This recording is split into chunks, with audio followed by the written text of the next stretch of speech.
ഫെബ്രുവരി 12 അധ്യായം എല്ലാവർക്കും അറിയാവുന്ന സ്ഥലം ഹീബ്രൂസ് 12.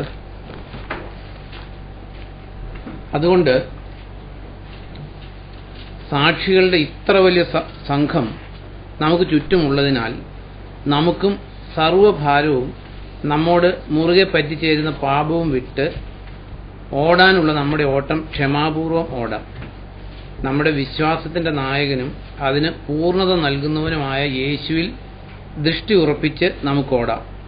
അവൻ തനിക്ക് ലഭിക്കാനിരുന്ന ആനന്ദത്തെ ചൊല്ലി അപമാനം വകവയ്ക്കാതെ ക്ഷമാപൂർവം കുരിശ് സഹിക്കുകയും ദൈവസിംഹാസനത്തിന്റെ വലതുഭാഗത്ത് ഉപവിഷ്ടനാകുകയും ചെയ്തിരിക്കുന്നു. അപ്പം ഇതിനു മുമ്പ് ചിന്തിച്ചിട്ടുള്ള സ്ഥലം സാക്ഷികളുടെ ഇത്ര വലിയ സമൂഹം നമുക്ക് ചുറ്റും ഉള്ളതുകൊണ്ട്. അപ്പം ഇതിൽ പറഞ്ഞേക്കുന്നത് നമുക്കറിയാം, ഒത്തിരി വിശ്വാസവീരന്മാരുടെ കാര്യം പറഞ്ഞേക്കുക. സ്റ്റാർട്ടിങ് ഫ്രം ആബേല്, ഹാനോക്ക്, പഴയ നിയമത്തിലെ നോഹ്, അബ്രാഹം, ഇസാക്ക്, യാക്കോബ്, പിന്നെ റാഹാബ്, മോശ, ദാവീദ്, ഇങ്ങനെ ഗിദിയോൻ, ഇങ്ങനെ ഒത്തിരി വിശ്വാസവീരന്മാരുടെ കാര്യം പറഞ്ഞിട്ട് ഈ 12:1 പറയുകയാണ്, ഇവരുടെ എല്ലാം വലിയ വലയം നമുക്ക് ചുറ്റുമുണ്ട്. അതുകൊണ്ട് നമ്മുടെ വിശ്വാസത്തിന്റെ നായകനും അതിന് പൂർണ്ണത വരുത്തുന്നവനുമായിട്ടുള്ള ക്രിസ്തുവിൽ കണ്ണുറപ്പിച്ച് ഓടാം. അപ്പൊ ഇതിനകത്ത് നമുക്കറിയാം, ഈ വിശ്വാസവീരന്മാരുടെ എല്ലാം ഇത് ഓരോന്നും നമ്മളെടുത്ത് പഠിക്കേണ്ടതാണ്. നമ്മൾ ഹീബ്രൂസ് പഠിച്ചുകൊണ്ടിരിക്കുക. ഓരോരുത്തരുടെ ജീവിതം എടുക്കുമ്പോൾ അതിനകത്ത് ഒരു എക്സാമ്പിൾ ആയിരിക്കും, അല്ലാതെ പരിപൂർണതയല്ല. ഇപ്പൊ ആബേലിന്റെ എടുത്താൽ, ആബേല് തനിക്ക് ഏറ്റവും വിലപ്പെട്ടത് കൊണ്ട് ദൈവത്തിന് സമർപ്പിച്ചു. ഹാനോക്ക് ദൈവത്തോടുകൂടെ നടന്നു. കൂടുതൽ ഡീറ്റെയിൽസ് ഇല്ല. നോഹ് ആ തലമുറയിൽ എന്താ പറയുന്നത്, എല്ലാവരും ദൈവത്തെ മറന്നപ്പോൾ തന്റെ ടൈം ആൻഡ് എനർജി മുഴുവൻ ദൈവത്തിന് വേണ്ടി, പേടകമണിക്ക് വേണ്ടി സമർപ്പിച്ചു. മോശ അദൃശ്യനായിട്ടുള്ളവനെ കണ്ടിട്ട് എന്ന പോലെ ഉറച്ചു നിന്നു. അപ്പൊ നമ്മൾ ഇതിൽ പറഞ്ഞിരിക്കുന്നത് എന്താണെന്ന് വെച്ചാൽ, ഈ ക്വാളിറ്റീസ് എല്ലാം ഉള്ള ഒരു പേഴ്സണാലിറ്റി തന്നെയാണ് ഹീബ്രൂസ് 12 ഇവിടെ ഇതിന്റെ ഗ്രന്ഥകർത്താവ് പറയുന്നത്. അപ്പം ഈ പഴയ നിയമത്തിലുള്ള ആൾക്കാരുടെ ഈ ഡിഫറന്റ് വിശ്വാസത്തിന്റെ ക്വാളിറ്റീസ് ഉണ്ടെങ്കിൽ ഈ കർത്താവിലേക്ക് നോക്കുമ്പോൾ ഇത് എല്ലാം ഉണ്ട്, എല്ലാ ക്വാളിറ്റീസും ഉള്ള ഒരാൾ. എന്നിട്ട് ഇത് പറഞ്ഞേക്കുന്നത്, അതുകൊണ്ട് നമ്മുടെ വിശ്വാസത്തിന്റെ ഓതർ ആൻഡ് ഫിനിഷർ, അല്ലെങ്കിൽ അതിന്റെ നായകനും അതിന് പൂർണ്ണത വരുത്തുന്നവനുമായിട്ടുള്ള ക്രിസ്തുവിൽ കണ്ണുറപ്പിച്ച് ഓടാം. അപ്പൊ നമ്മളെല്ലാം ആ ഓട്ടം സ്റ്റാർട്ട് ചെയ്തവരാ. പക്ഷെ ഇവിടെ പറഞ്ഞേക്കുന്നത് രണ്ട് കാര്യം, അതിൽ ഇങ്ങനെ എന്നെ സ്പർശിച്ച കാര്യം, രണ്ട് കാര്യം. ഒന്ന്, വെറുതെ ഓടാൻ പറ്റത്തില്ല. ഒന്ന്, സകല ഭാരവും കർത്താവിന്റെ പാദാന്തരത്തിൽ ഇറക്കി വെക്കുക. രണ്ട്, നമ്മെ ബന്ധിച്ചുകൊണ്ടിരിക്കുന്ന, അല്ലെ നമ്മളോട് മുറുകെ പറ്റിച്ചേരുന്ന പാപവും വിട്ട്, ഈ രണ്ട് കാര്യം ചെയ്യാൻ നമുക്ക് കർത്താവിന്റെ പിന്നാലെ ഓടാൻ പറ്റത്തില്ല. അതുകൊണ്ടാണ് യേശു കർത്താവിന് വളരെ കുറച്ച് ഫോളോവേഴ്സ് ലോകത്തിലുള്ളൂ. കർത്താവ് അത് മുന്നമേ കണ്ടിട്ട് പറഞ്ഞു, ഇത് കണ്ടെത്തുന്നവർ ചുരുക്കമായിരിക്കുന്നത്. എങ്ങനെയെങ്കിലും ഓടിയാൽ മതിയായിരുന്നു, ഇഷ്ടംപോലെ ആൾക്കാർ ഓടിയാണ്, മാരത്തോൺ റേസ് പോലെ. അപ്പൊ ഇതില് ഈ രണ്ട് കാര്യം, ഒന്ന് സകല ഭാരവും, അതായത് ജീവിതത്തിൽ എന്താ പറയുന്നത്, ബുദ്ധിമുട്ടായിട്ട് ഹെവി ലെയ്ഡൻ ആയിട്ടുള്ള അവരോട് കർത്താവ് പറഞ്ഞു, അധ്വാനിക്കുന്നവരും ഭാരം വഹിക്കുന്നവർ എന്റെ അടുക്കൽ വരുവിൻ, എന്റെ മുഖം വഹിക്കുവിൻ, എന്നിൽ നിന്ന് പഠിക്കുവിൻ. അപ്പോൾ ജീവിതത്തിൽ പല വിധത്തിലുള്ള ബുദ്ധിമുട്ടുകളുള്ള ആൾക്കാരുണ്ട്. പക്ഷെ ഈ ഭാരങ്ങൾ ഇറക്കി വെക്കാൻ നമുക്ക് കർത്താവിന്റെ പിന്നാലെ ഓടാൻ പറ്റത്തില്ല. കർത്താവ് പറഞ്ഞു, അവൻ നമ്മെക്കുറിച്ച് ശ്രദ്ധാലുവാണ്. അപ്പൊ നമുക്ക് എന്തെല്ലാം ഭാരങ്ങൾ കാണും മനുഷ്യർക്ക്. ഇപ്പം നമ്മൾ ആദ്യം ചിന്തിച്ച പോലെ മക്കൾക്ക് രോഗം വന്നാലുള്ള ഭാരങ്ങൾ, സാമ്പത്തിക ബുദ്ധിമുട്ടിന്റെ ഭാരങ്ങൾ, എന്താ പറയുന്നത്, നമുക്ക് പറയാൻ പറ്റാത്ത, മനുഷ്യന് പലർക്കും പല പ്രശ്നങ്ങളായിരിക്കും. പക്ഷെ എന്ത് പ്രശ്നങ്ങളുണ്ടെങ്കിലും അതാ കർത്താവിലോട്ട് വന്നാലുള്ള പ്രത്യേകത. ഏത് പ്രശ്നത്തിനും ഒരു പരിഹാരമുള്ള സ്ഥലമാണ്. കർത്താവ് പറഞ്ഞു, ഈ ഹെവി ലെയ്ഡൻ ആയിട്ടുള്ള, അല്ലെങ്കിൽ ഭാരത്താൽ ഒരു കാലം പോലും മുമ്പോട്ട് വെക്കാൻ പറ്റാത്ത അവസ്ഥയിലിരിക്കുന്ന ആൾക്കാർ കർത്താവിൽ ഈ ഭാരം കർത്താവിനെ ഏൽപ്പിക്കണമെങ്കിൽ ഒന്നാമത്തെ ചവിട്ടുപടി എന്ന് പറയുന്നത് കർത്താവിൽ വിശ്വസിക്കണം. എന്റെ പ്രശ്നത്തിന് പരിഹാരം കർത്താവാണ്. അല്ലെങ്കിൽ കർത്താവിന്റെ മുഖം വഹിക്കുക എന്ന് പറഞ്ഞാൽ എങ്ങനെയാണ്, ഈ കാളപൂട്ടൊക്കെ കണ്ടിട്ടുള്ളവർക്ക് അറിയാം. ഇപ്പോഴത്തെ കൊച്ചു പിള്ളേർക്ക് കണ്ടിട്ടുണ്ടാവില്ല. ഒരു മുഖത്തിന്റെ രണ്ട് സൈഡിൽ രണ്ട് കാളകളുണ്ട്. അപ്പൊ ഇതിൽ കർത്താവിന്റെ മുഖം വഹിക്കുക എന്ന് പറഞ്ഞാൽ ഒരു വശത്ത് കർത്താവും ഒരു വശത്ത് നമ്മളും. അപ്പോൾ ഈ കർത്താവിന്റെ കൂടെ പോകണമെങ്കിൽ എങ്ങനെയായിരിക്കണം, നമ്മൾ കർത്താവിന്റെ കണ്ടീഷനിലേക്ക് വന്നേ പറ്റൂ. പലപ്പോഴും നമ്മൾ കർത്താവിന്റെ അടുത്ത് ഭാരങ്ങളൊക്കെ ഇറക്കി വയ്ക്കും, മുഖം വഹിക്കും, പക്ഷെ നമുക്ക് ഇഷ്ടമുള്ള ഡയറക്ഷനിൽ കർത്താവിനെ വലിച്ചുകൊണ്ട് പോകാൻ നോക്കും. പലപ്പോഴും ഒന്ന് ആലോചിച്ച് നോക്കും. ഞാൻ ഈ അടുത്ത ദിവസങ്ങളിൽ ചിന്തിച്ച കാര്യമാണ്, നമ്മൾ പലപ്പോഴും കർത്താവിനോട് പ്രാർത്ഥിക്കുന്നത് എങ്ങനെയായിരിക്കും. ഞാൻ ഇങ്ങനെ അങ്ങ് ചിന്തിക്കാനിടയായി, അതുകൊണ്ട് ഞാൻ പറയുന്നത്, ഏതെങ്കിലും ഒരു കാര്യം നമ്മൾ ഡിസൈഡ് ചെയ്യും, ഇന്ന കാര്യമാണ്. എന്നിട്ട് നമ്മൾ കർത്താവിനോട് പ്രാർത്ഥിക്കുക, കർത്താവ് എനിക്കിത് സാധിച്ചു തരണം. ചിന്തിച്ച് നോക്ക്. അപ്പോൾ യേശു നമ്മുടെ കർത്താവാണോ? ഫസ്റ്റ് ഓഫ് ഓൾ നമ്മൾ ചോദിക്കുന്ന കാര്യം ദൈവത്തിന് പ്രീതികരമാണോ എന്ന് പലപ്പോഴും ചോദിക്കില്ല, അന്വേഷിക്കില്ല. നമ്മളൊരു തീരുമാനം എടുത്തിട്ട് കർത്താവ് ഇത് സാധിച്ചു തരണേന്നാണ് നമ്മുടെ പ്രാർത്ഥനാ വിഷയം. അപ്പോൾ നമ്മൾ അറിയേണ്ടത് നമ്മുടെ ബെസ്റ്റ്, നമുക്ക് ഏറ്റവും നന്മയായിട്ടുള്ളത് ആഗ്രഹിക്കുന്നത്, അല്ലെ നമുക്ക് വേണ്ടിയിട്ട് ഏറ്റവും നല്ല ഭാവി ഡിസൈൻ ചെയ്യാൻ പറ്റുന്നത് കർത്താവിന് മാത്രമാണെന്ന് നമുക്ക് നല്ല ബോധ്യമുണ്ടെങ്കിൽ നമ്മുടെ ഹൃദയത്തിൽ ആഗ്രഹങ്ങൾ വരാം. കർത്താവ് തന്നെ പറഞ്ഞില്ലേ, എൻ്റെ ഇഷ്ടം നിറവേറ്റാനല്ല ഞാൻ ഈ ഭൂമിയിലേക്ക് വന്നത്, പിതാവിൻ്റെ ഇഷ്ടം നിറവേറ്റാനാണ്. കർത്താവിനൊരു ഇഷ്ടം ഉണ്ടായിരുന്നു, കർത്താവിന് ലൈക്സും ഡിസ്ലൈക്സും ഉണ്ടായിരുന്നു. പക്ഷെ എപ്പോഴും പിതാവിൻ്റെ ഇഷ്ടമാണോ എന്ന് ചോദിച്ചിട്ട് പിതാവിൻ്റെ ഇഷ്ടം അല്ലെങ്കിൽ കർത്താവ് വേണ്ടാന്ന് വയ്ക്കുമായിരുന്നു. നമ്മൾ എന്താ പറയുന്നത്, അപ്പസ്തോലന്മാർ അവരെ തന്നെ ഡെപ്പിക്റ്റ് ചെയ്യുന്നത്, പൗലോസ്, യാക്കോബ്, പത്രോസ് ഒക്കെ അവർ പറയുന്നത് യേശു ക്രിസ്തുവിൻ്റെ അടിമ എന്നാണ്. ഈ അടിമയും ഇപ്പം നമുക്ക് കർത്താവിൻ്റെ ദാസന്മാരുണ്ട്, കർത്താവിൻ്റെ മക്കളുണ്ട്, ഇതെല്ലാം നമുക്ക് റൈറ്റ് ആണെങ്കിലും നമുക്ക് we can opt ourselves as slaves of Jesus. Slaves എന്നുള്ള ടൈറ്റിൽ ഇപ്പം അപ്പസ്തോലന്മാരെല്ലാം ആ ടൈറ്റിലാണ് പ്രിഫർ ചെയ്തത്. നമ്മൾ പലപ്പോഴും പല രീതിയിലുള്ള പഠിപ്പിക്കലുകൾ എല്ലാം സത്യമാണ്. നമ്മൾ മക്കളെങ്കിൽ അവകാശികളാണ്, നമ്മൾ കർത്താവ് രാജാവാണ്, അല്ല ഹീസ് കിങ് ഓഫ് കിങ്സ്, അപ്പോൾ നമ്മൾ രാജാക്കന്മാരാണ്, ഹീസ് ലോർഡ് ഓഫ് ലോർഡ്സ്, നമ്മൾ ലോർഡാണ്. ഇതെല്ലാം ശരിയാണ്.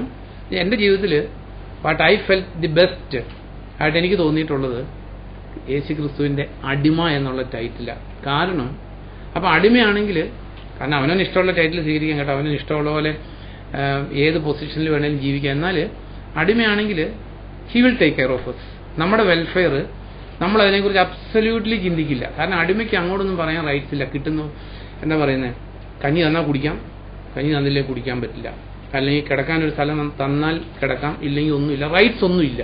പക്ഷേ എൻ്റെ ജീവിതത്തിൽ നിന്ന് ഞാൻ മനസ്സിലാക്കിയിട്ടുള്ള കാര്യം, അതായത് നമ്മുടെ വെൽഫെയർ കർത്താവിനെ ഏൽപ്പിക്കുന്നിടത്തോളം സമാധാനവും സന്തോഷവും അല്ലെങ്കിൽ എറർ ഇല്ലാതെ ജീവിക്കാൻ പറ്റുന്ന വേറെ ഒരു ജീവിത പന്ഥാവും ഇല്ല. അപ്പോൾ നമ്മുടെ ജീവിതത്തിൽ നമ്മൾ ചിന്തിച്ച വിഷയം കർത്താവിൻ്റെ പിന്നാലെ ഓടുക. അതിന് ആദ്യം തന്നെ നമ്മുടെ എല്ലാ ഭാരങ്ങളും കർത്താവിനെ ഭാരമേൽപ്പിക്കുക. ഈ ഫിലിപ്പി ലേഖനത്തിൽ നമ്മൾ വായിക്കുന്ന പോലെ കഴിഞ്ഞ ദിവസമൊക്കെ നമ്മൾ ചിന്തിച്ചതാണ്, നിങ്ങളുടെ നാനാവിധത്തിലുള്ള ആവശ്യങ്ങൾ സ്തോത്രത്തോടെ കർത്താവിന് ഫലമേൽപ്പിക്കുക. കർത്താവിന് ഫലമേൽപ്പിച്ചോ ഇല്ലയോ എന്ന് അറിയുന്നത് പ്രാർത്ഥന കഴിയുമ്പോൾ അറിയാം. ഫലമേൽപ്പിച്ചിട്ടുണ്ടെങ്കിൽ എന്തായിരിക്കും റിസൾട്ട്? എന്തായിരിക്കും? അല്ല, വെറും സന്തോഷം എന്നല്ല, ബൈബിൾ എഴുതിയേക്കുന്ന മനുഷ്യ മനസ്സിന് അതീതമായ ദൈവത്തിന്റെ സമാധാനം.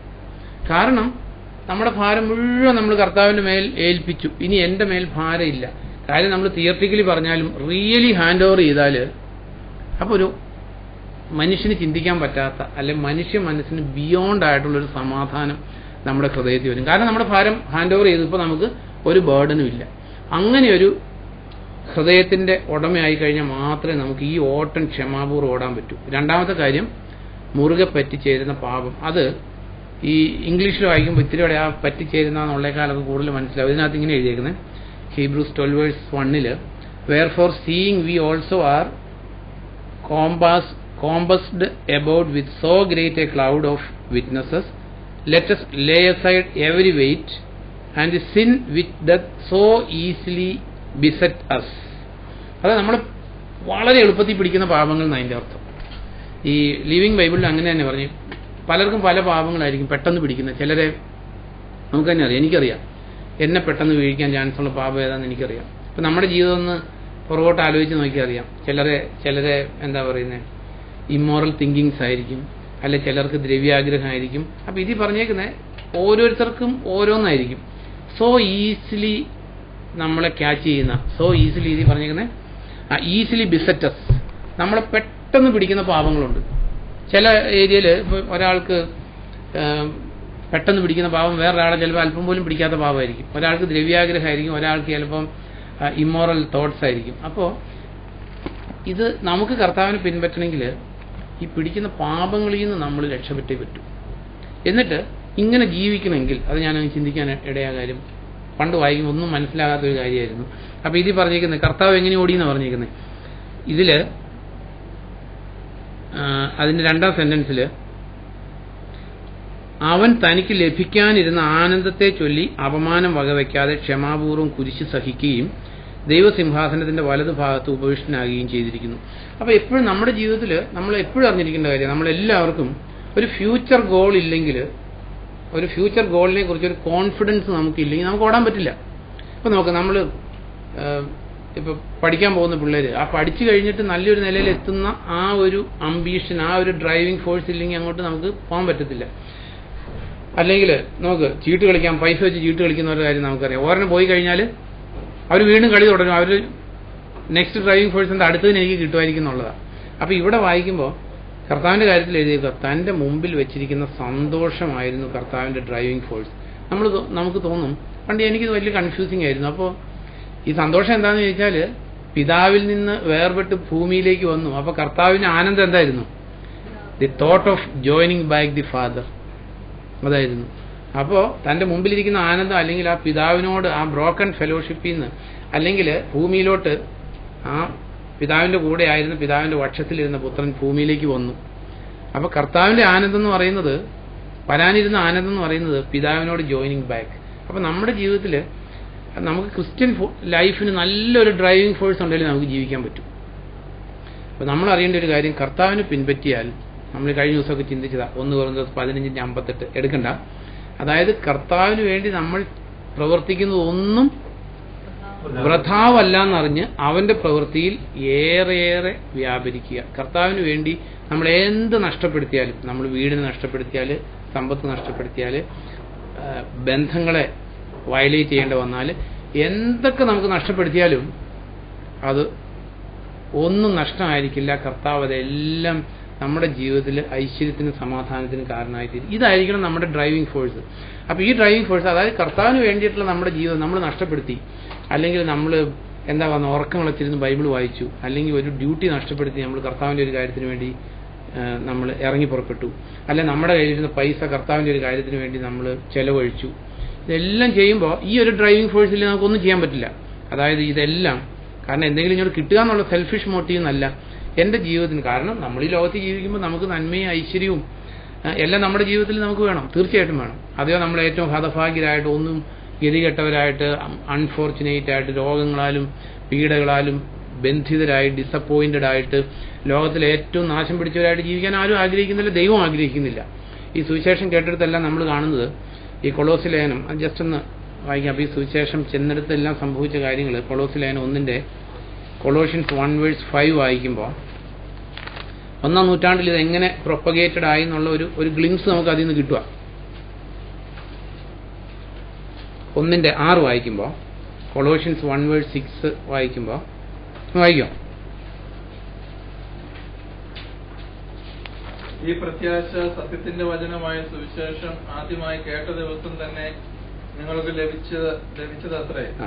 ഈ സുവിശേഷം കേട്ട ദൈവത്തിന്റെ കൃപയെ സത്യത്തിൽ നിങ്ങൾ കേട്ടു ഗ്രഹിച്ച നാൾ മുതൽ നിങ്ങളുടെ ഇടയിൽ സമൃദ്ധമായ ഫലങ്ങൾ ഉളവാക്കിയതുപോലെ തന്നെ ഇത് ലോകത്തിലെങ്ങും സൽഫലങ്ങൾ ഉളവാക്കി പ്രചരിച്ചു വരികയാണ്. ഫസ്റ്റ് സെഞ്ചുറിയിൽ ഈ സുവിശേഷം ചെയ്ത കാര്യം ഇത് എഴുതി വെച്ചേക്കുന്നത്. അതായത് ഈ സുവിശേഷം കേട്ട ദിവസം തന്നെ കൊളോസിയിലുള്ള വിശ്വാസികൾക്ക് എന്ത് കിട്ടി?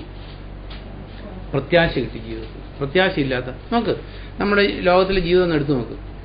നമ്മൾ എന്തൊക്കെ പറഞ്ഞാലും 100 വയസ്സാകുമ്പോൾ മരിച്ചേ പറ്റും. 100 വയസ്സ് മീൻസ് 100 വയസ്സിനകം നമ്മളെല്ലാം മരിച്ചേ പറ്റും. അങ്ങനെ നമ്മളൊന്ന് ചിന്തിച്ചാൽ മനുഷ്യന്റെ ലൈഫ് എന്ന് പറയുന്നത് ഭയങ്കര ഒരു ട്രാജഡിയാണ്. കാരണം എന്തൊക്കെ ഉണ്ടാക്കിയാലും, എന്തൊക്കെ സൗഭാഗ്യങ്ങളോ സൗകര്യങ്ങളൊക്കെ ഉണ്ടാക്കിയാലും നമ്മളൊന്ന് ആലോചിച്ച് നോക്കും. ഇപ്പം ഒരു സെക്കൻഡ് ഹാഫിൽ ഓടുന്ന ആൾക്കാരോട് ചോദിച്ചാൽ അറിയാം, ആ 20s ചെയ്ത പോലെ ഇന്ന് കാര്യങ്ങൾ ചെയ്യാൻ പറ്റില്ല. ഇന്ന് അവിടെ നടുവേദന, അല്ലെങ്കിൽ കൈക്ക് വേദന, ഷോൾഡർ പെയിൻ, അവിടെ ഇവിടെയൊക്കെ വേദനകൾ കാര്യം. കാരണം നമ്മുടെ ശരീരം ഡീക്കേക്ക്, അല്ലെങ്കിൽ എന്താ പറയുന്നത്, ഇത് മരണത്തിന് വിധേയമാണ്. അപ്പം നമ്മളെല്ലാം, അപ്പം മനുഷ്യൻ ഈ മരണാനന്തരം ഒരു ജീവിതം ഉണ്ട് എന്നുള്ള യാഥാർത്ഥ്യം നമ്മളെല്ലാം വിശ്വസിക്കുന്നതുകൊണ്ട്, അപ്പം ആ ഒരു ജീവിതത്തിന് വേണ്ടി നമ്മൾ പ്രത്യാശയോടെ ജീവിച്ചേ പറ്റൂ. അപ്പം ഇവിടെ നമ്മൾ കാണുന്നത് അതാ പ്രത്യാശ എന്ന് പറഞ്ഞിരിക്കുന്നത്. ഈ കേട്ട ദിവസം തന്നെ കൊളോസിയിലെ വിശ്വാസികൾക്ക് എന്ത് കിട്ടി? പ്രത്യാശ കിട്ടി. കാരണം മനുഷ്യനെല്ലാം, നമ്മൾ ഹെബ്രായ ലേഖനത്തിൽ വായിക്കുക, എന്താ പറയുന്നത്, മനുഷ്യവർഗത്തെ ഭീതിപ്പെടുത്തിയിരുന്ന കാര്യം എന്താ? മരണം. എല്ലാ മനുഷ്യനും മരിക്കണം ഒരു ദിവസം. മരണത്തെക്കുറിച്ച് ചിന്തിക്കുമ്പോൾ ആരും എന്നാൽ ശരി ഞാനിപ്പോൾ മരിച്ചേക്കാന്ന് പറഞ്ഞ് ആരും വില്ലിങ് ആകുന്നില്ല. മനുഷ്യവർഗത്തിന് മുഴുവൻ ഭയമുണ്ടായിരുന്ന, നമുക്ക് ലോക ചരിത്രം നമ്മൾ എടുത്തു നോക്കും. ഈജിപ്തിൽ മമ്മീസ് ഉണ്ടാക്കാൻ കാരണം എന്താ? അവർ വിചാരിച്ചു മരിച്ചു, ഇനി ഒരുപക്ഷെ ഈ ഡെഡ് ബോഡിയെ ജീവിതത്തിലേക്ക് കൊണ്ടുവരാനുള്ള ഒരു ടെക്നിക്കോ ടെക്നോളജിയോ വരുവാണെങ്കിൽ അന്ന് ജീവിപ്പിക്കാൻ വേണ്ടി അവർ പ്രിസർവ് ചെയ്ത് വെച്ച്.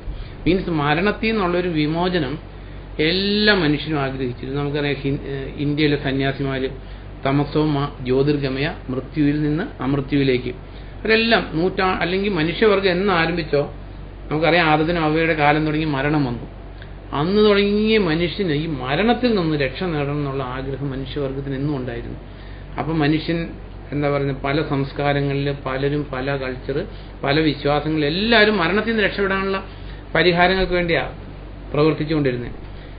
അതായത് മൃത്യുവിൽ നിന്ന് അമൃത്യുവിലേക്ക് എന്നെ നയിക്കണം, ഇങ്ങനെ തലമുറകളിലൂടെ എല്ലാം മനുഷ്യൻ യാചിച്ചുകൊണ്ടിരുന്നു. അല്ലെങ്കിൽ ഈജിപ്തിൽ മമ്മീസ് ഉണ്ടാക്കി. എന്നാൽ നമ്മൾ കാണുന്നത് എന്താ, ആ മരണത്തിന് പരിഹാരം കർത്താവായ യേശു ക്രിസ്തു കൊണ്ടുവന്നു. 2 തിമോത്തി 1 വായിക്കുമ്പോൾ അതിന്റെ 9 തുടങ്ങി വായിക്കുമ്പോൾ ഇത്, അതായത് ഏദൻ തോട്ടത്തിൽ നമ്മൾ കേട്ടതാ സുവിശേഷം. അതായത് ഈ സ്ത്രീയുടെ സന്തതി എന്ത് ചെയ്യും, ഈ സർപ്പത്തിന് സറണ്ടർ ചെയ്തതിന് മുഖാന്തരം ഉണ്ടായ നാശങ്ങളിൽ നിന്ന് രക്ഷിക്കും. എന്നാൽ അത് പഴയ നിയമകാലത്തെല്ലാം ഇതിങ്ങനെ ഹിഡൻ ആയിരുന്നു. എങ്ങനെ റിവീൽഡ് ആവും, എങ്ങനെ വരും ഒന്നും അറിയില്ല. അവർ കാത്തിരുന്നു. 2 തിമോത്തി 1:9 തുടങ്ങി വായിക്കുമ്പോൾ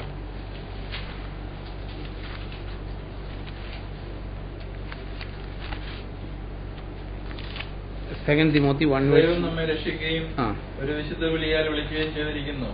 ഇത് നമ്മളുടെ പ്രവർത്തികളാലല്ല, അവൻ തന്നെ നിർണയത്തിലും ക്രിസ്തുയേശുവിലൂടെ യുഗങ്ങൾക്ക് മുമ്പേ അവൻ നമുക്ക് നൽകിയ കൃപയാലുമാണ്. അതെ, ക്രിസ്തുയേശുവിലൂടെ യുഗങ്ങൾക്ക് മുമ്പേ അവൻ നമുക്ക് നൽകിയ കൃപയാലുമാണ്. എന്നാൽ ഇത് ഇപ്പോൾ നമ്മുടെ രക്ഷകനായ ക്രിസ്തുയേശുവിന്റെ ആഗമനത്തിലൂടെ പ്രകടമായിരിക്കുന്നു.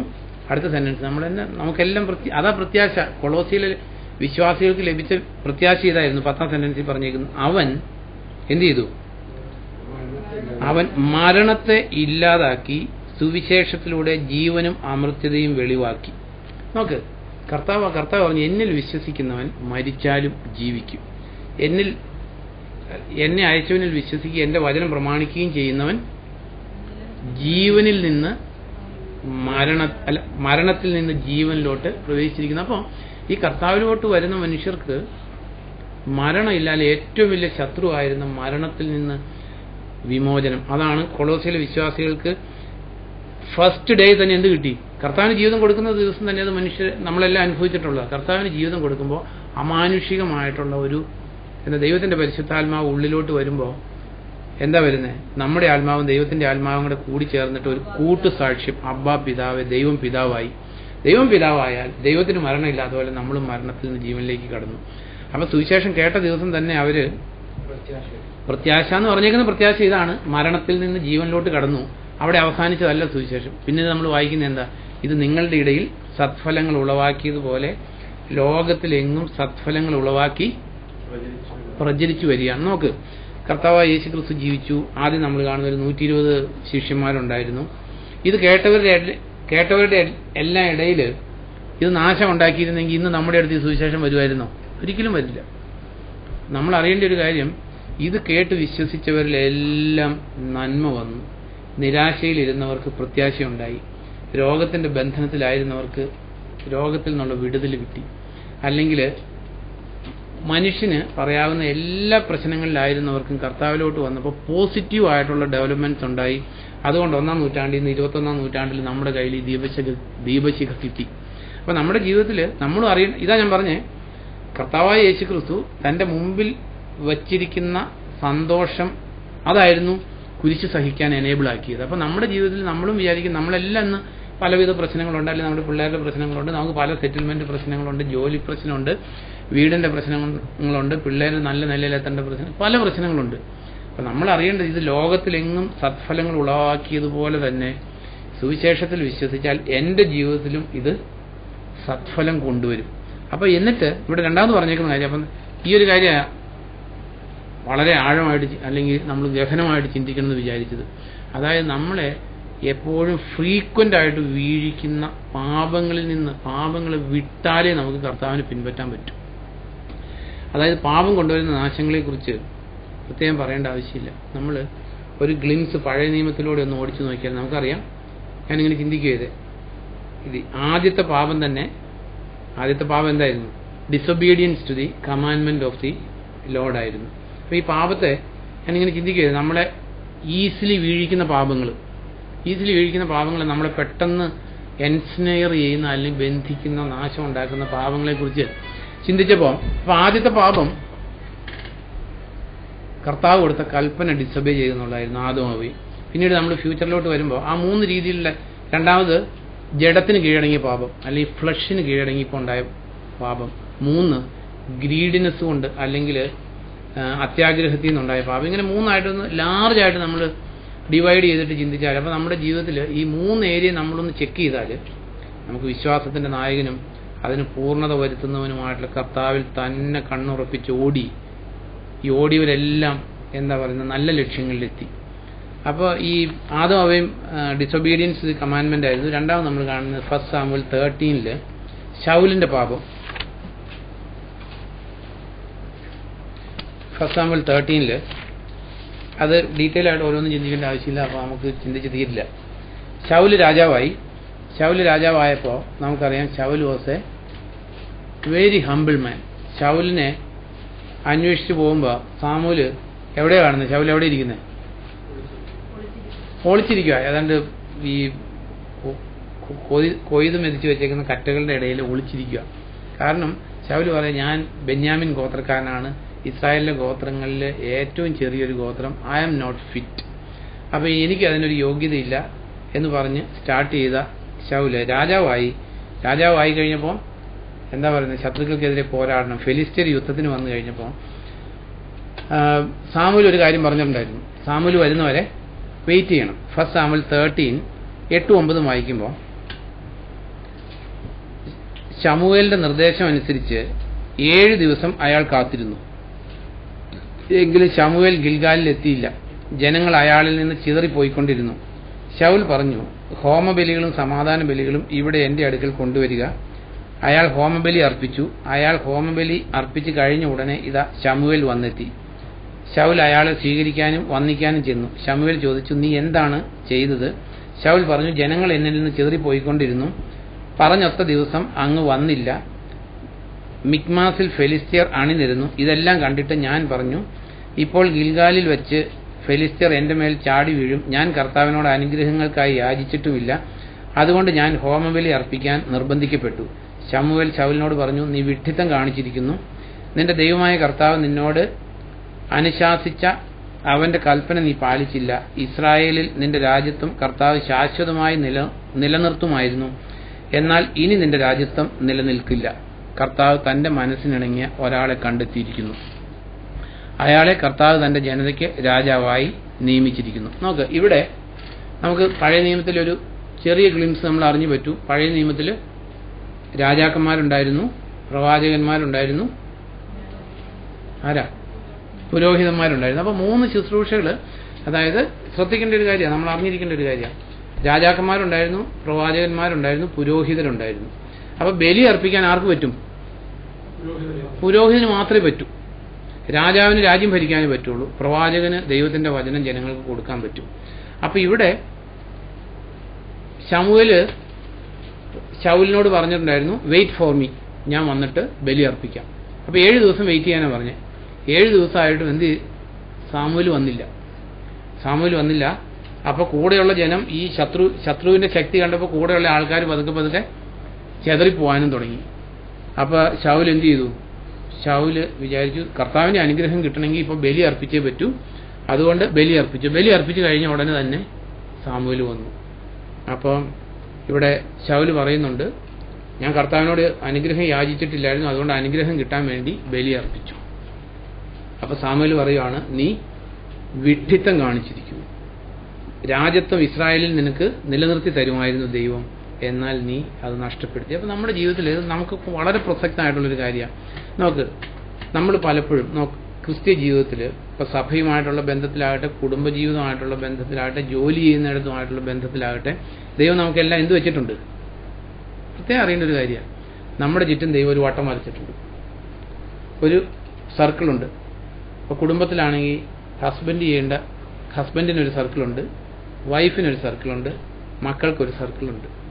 ഇനി ചർച്ചിലാണെങ്കിൽ ഓരോരുത്തരും ഒരേ ഉത്തരവാദിത്വം ദൈവം ഏൽപ്പിച്ചിട്ടുണ്ട്. പലപ്പോഴും ഈ അവനവന് ദൈവം ഏൽപ്പിച്ചിരിക്കുന്ന ഉത്തരവാദിത്വം ചെയ്യുന്നത് ആർക്കും ഇഷ്ടമായിരിക്കില്ല, മറ്റുള്ളത് ചെയ്യുന്നതായിരിക്കും ഇഷ്ടം. അപ്പോൾ പലപ്പോഴും ഇപ്പം നോക്ക്, മാലാഖമാരെ കുറിച്ച് നമ്മൾ വായിക്കുക, യൂദായുടെ ലേഖനത്തിൽ വായിക്കുക.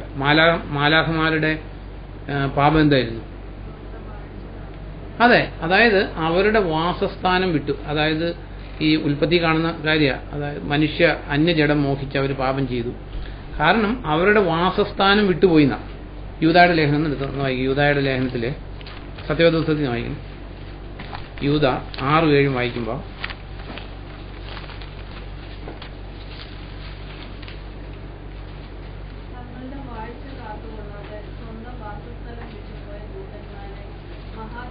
അതെ നോക്ക്, അതായത് അവിടെ പറയാണ് അന്യജഡം മോഹിച്ചു.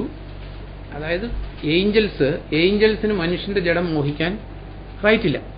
നമ്മൾ ഉൽപ്പത്തിയിലൊക്കെ കാണുന്നത് അവര് അതിനെക്കുറിച്ച് കൂടുതൽ കാര്യങ്ങൾ നമുക്കറിയില്ല. കാരണം ബൈബിളിൽ എഴുതിയേക്കുന്നത് നമുക്ക് വിശ്വസിക്കാനേ പറ്റൂ. മനുഷ്യരുടെ പുത്രിമാർ സുന്ദരിമാരെന്ന് കണ്ട് മാലാഖമാർ അവരെ പരിഗ്രഹിച്ചു. അതിൽ നിന്ന് ജയൻസ് ഉണ്ടായി. അപ്പോൾ ഉണ്ടായത് രാക്ഷസന്മാരായിരിക്കാൻ സംതിങ് അബ്നോർമലായിട്ട് സംഭവിച്ചെന്നുള്ളതിനകത്ത് ഒരു സംശയമില്ല. അപ്പോൾ മാലാഖമാർക്ക് പെർമിറ്റഡ് ആയിട്ടുള്ള ജഡമായിരുന്നില്ല മനുഷ്യന്റെ ജഡം. അപ്പോൾ സ്വന്തം വാസസ്ഥാനം വിട്ടുപോയി എന്നുള്ളതായിരുന്നു അവരുടെ പാപം. അതേ പാപമാണ് സോദോം ഗൊമോറയിൽ നടന്നതെന്നാണ് യൂദായുടെ ലേഖനത്തിൽ എഴുതിയിരിക്കുന്നത്. അവിടെ നമ്മൾ കാണുന്നത് എന്താ? സ്ത്രീയെയും പുരുഷനെയും ദൈവം സൃഷ്ടിച്ചു, എന്നാൽ അവിടെ ഹോമോസെക്ഷുവാലിറ്റി അല്ലെങ്കിൽ അബ്നോർമലായിട്ടുള്ള വികാരങ്ങളാൽ അവർ നയിക്കപ്പെട്ടു. അപ്പോൾ ഇവിടെ നമ്മൾ ശൗലിന്റെ കാര്യത്തിൽ നിന്ന് നമ്മൾ പഠിക്കേണ്ട ഒരു കാര്യം ഇതാണ്. ഈ ഒരു എക്സാമ്പിൾ മാത്രമല്ല, ശൗലിന് പുരോഹിതന്റെ ശുശ്രൂഷ ചെയ്യാൻ പെർമിറ്റഡ് ആയിരുന്നില്ല. ശൗല് ചെയ്തത് എന്താ? മോട്ടീവ് നല്ലതല്ലായിരുന്നു. മോട്ടീവ് ഇത് ചെയ്തപ്പോൾ ദൈവാനുഗ്രഹം കിട്ടുന്നു. അപ്പോൾ നമ്മുടെ ജീവിതത്തിൽ നമ്മൾ അറിയേണ്ട ഒരു കാര്യം, പലപ്പോഴും പല ഭാര്യമാരും, അല്ല എനിക്ക് ഒത്തിരി വലിയ നോളജ് ഇല്ല, ചില ഭാര്യമാരൊക്കെ അറ്റ്ലീസ്റ്റ് പറഞ്ഞിട്ടുണ്ട്, അതെങ്ങനെ ഞാൻ പറഞ്ഞ അച്ചായം കേൾക്കില്ല, ഞാൻ പറഞ്ഞത് കേട്ടായിരുന്നെങ്കിൽ എത്ര ഐശ്വര്യമായിട്ട് കാര്യം പോകുമായിരുന്നു. നോക്ക്, ആ ഒരൊറ്റ ഡിസയർ തന്നെയാണ് ആ കുടുംബത്തിന് ഐശ്വര്യം ഇല്ലാത്തതിന്റെ കാരണം ദൈവമാക്കി വെച്ചിരിക്കുന്ന ക്രമത്തെ മറുതലച്ചാൽ ഒരുപക്ഷെ ഭാര്യയ്ക്കായിരിക്കും ബുദ്ധി കൂടുതൽ. It's true, may be. എന്നാൽ ഈ ഭർത്താവിന് കഴിവ് കുറവാണെന്ന് വിചാരിച്ചിട്ട് ഭാര്യ ആ ഹെഡ്ഷിപ്പ് ഏറ്റെടുത്താൽ ആ ഒറ്റ കാര്യത്തിൽ തന്നെ ആ കുടുംബത്തിൽ ദൈവാനുഗ്രഹം ഉണ്ടാകത്തില്ല. നമുക്ക് ഓരോരുത്തർക്കും ഒരേ പരിധികൾ ദൈവത്തിന്റെ വചനത്തിൽ എഴുതിയേക്കുന്ന ഭർത്താവ്, ഭാര്യ, മക്കള്. അപ്പം നമ്മൾ ഏദൻ തോട്ടത്തിൽ കാണുന്നു അത് തന്നെയാണ്. ഏദൻ തോട്ടത്തിൽ ആദത്തിന് സബ്മിറ്റ് ചെയ്തിരിക്കാത്ത ഒരു ഈവിനെയാണ് നമ്മൾ കാണുന്നത്. ശരി, പിശാച് വന്ന് ചോദിച്ചു. അപ്പം കാരണം ദൈവത്തിന്റെ വചനം കേട്ടത് ആദമാണ്. ഇങ്ങനെ പറഞ്ഞാൽ മതിയായിരുന്നു ഈവ്, ഞാനൊന്നും കേട്ടില്ല, അച്ചായനോട് ചോദിച്ചു നോക്കാം, ഇങ്ങനെ വലിയ പറിച്ചു തിന്നരുത് എന്നുള്ള കാര്യങ്ങളൊക്കെ. അപ്പൊ പെട്ടെന്ന് എന്താ ഈവ് എന്താ പറഞ്ഞേ? ഈ പറഞ്ഞു, ഇത് വളരെ അതോറിറ്റേറ്റീവായിട്ട് ദൈവവചനത്തെക്കുറിച്ച് സംസാരിച്ചു. നമുക്ക് ദൈവവചനത്തിനെ കുറിച്ച്, അതാ നമ്മളിപ്പോൾ സഭയിൽ പല ക്രമങ്ങൾ കാണുന്നുണ്ട്.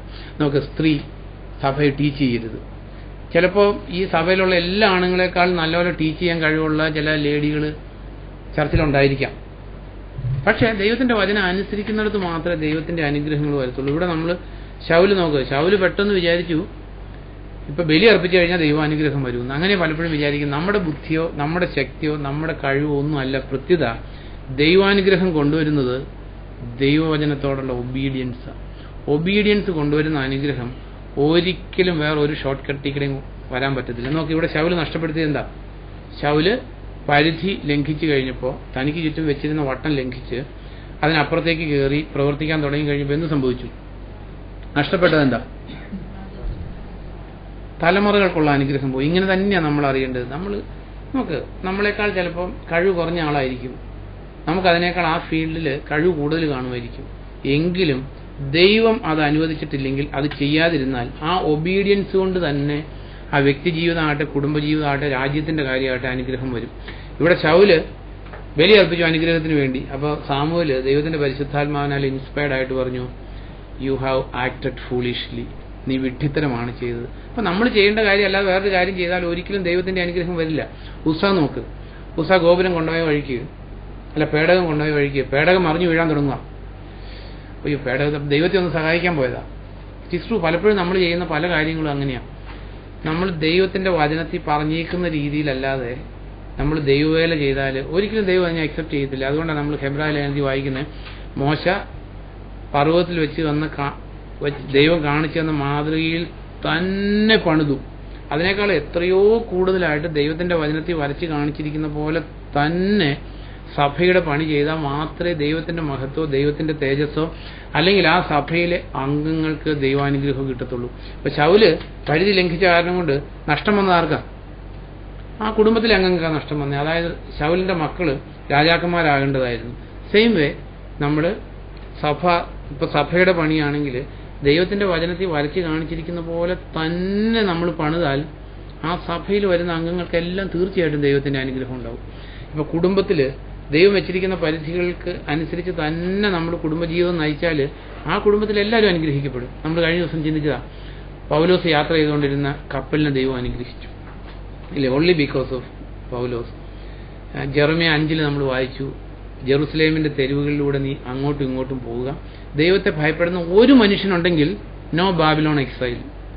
അതായത് ഒരു മനുഷ്യനുണ്ടെങ്കിൽ നമുക്ക് ഒരു വീട്ടിൽ ഒരാൾ ദൈവത്തോട് പരമാർത്ഥതയായിട്ട് അല്ലെങ്കിൽ സിൻസിയറായിട്ട് ജീവിതത്തിൽ ഓൾ ഹാർട്ടഡായിട്ട് കർത്താവിന് പൂർണ്ണ സമർപ്പണം. അതിനകത്ത് ഞാൻ പറഞ്ഞില്ലേ, ദൈവം 99.9% ദൈവം അക്സെപ്റ്റ് ചെയ്തില്ല. 100% കർത്താവിന് വേണ്ടി ജീവിക്കും. നമ്മൾ നോക്ക്, ചെറുപ്പം തുടങ്ങി ഞാൻ ഇന്ന് ചിന്തിച്ച കാര്യമാണ്, ഈ സ്വർഗസ്നായ പിതാവേ എന്നുള്ള പ്രാർത്ഥന ഒരു 1,00,000 തവണയെങ്കിലും ഞാൻ ചൊല്ലിയിട്ടുണ്ടാവും ചെറുപ്പം തുടങ്ങിയുള്ളത് നോക്കിയാൽ. പക്ഷേ നോക്ക്, ആ പ്രാർത്ഥന സ്വർഗസ്നായ ഞങ്ങളുടെ പിതാവേ, അങ്ങയുടെ നാമം പൂജിതമാകണം, അങ്ങയുടെ രാജ്യം വരണം, അങ്ങയുടെ തിരുമനസ് എൻ്റെ ജീവിതത്തിൽ പ്രാവർത്തിയാണ്. നമ്മൾ വെറുതെ കാണാപ്പാടം പറഞ്ഞു പോകുന്നതല്ലാതെ ഒന്ന് ആലോചിച്ചു, നമ്മൾ ഓൾ ഹാർട്ടഡായിട്ട് അത് ആഗ്രഹിക്കുന്നില്ല. അവിടുത്തെ ഹിതം മാത്രം, അവിടുത്തെ ഹിതം എൻ്റെ ജീവിതത്തിൽ നിറവേറണം, അതായത് എൻ്റെ ഒരു ഹിതവും വേണ്ട. അപ്പം അങ്ങനെ സമർപ്പിക്കപ്പെട്ട ഒരു ജീവിതം ഒരു കുടുംബത്തിലുണ്ടെങ്കിൽ ആ കുടുംബത്തെ ദൈവം തീർച്ചയായിട്ടും, ആ കുടുംബത്തിന് മേൽ കർത്താവിന്റെ കണ്ണ് എപ്പോഴും ഉണ്ടായിരിക്കും. അതായത് എങ്ങനെയുള്ള ജീവിതം? അവിടുത്തെ ഹിതം സ്വർഗത്തിലെ പോലെ എൻ്റെ ജീവിതത്തിൽ നടപ്പിലാകണം. അതായത് സ്വർഗത്തിന് ഇഷ്ടമല്ലാത്ത ഒന്നും എൻ്റെ ജീവിതത്തിൽ വേണ്ട. അവിടുത്തെ നാമം പൂജിതമാണ്, അല്ലെങ്കിൽ അവിടുത്തെ രാജ്യം വരണം.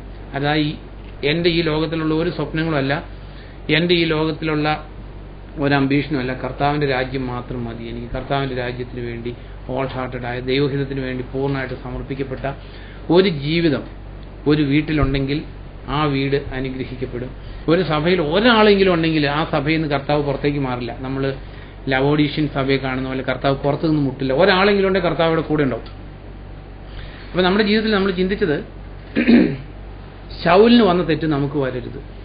അതായത് കുടുംബജീവിതത്തിൽ, സഭയുടെ ജീവിതത്തിൽ നമുക്ക് എല്ലാവർക്കും ഒരു ശുശ്രൂഷ ദൈവം ഏൽപ്പിച്ചിട്ടുണ്ട്.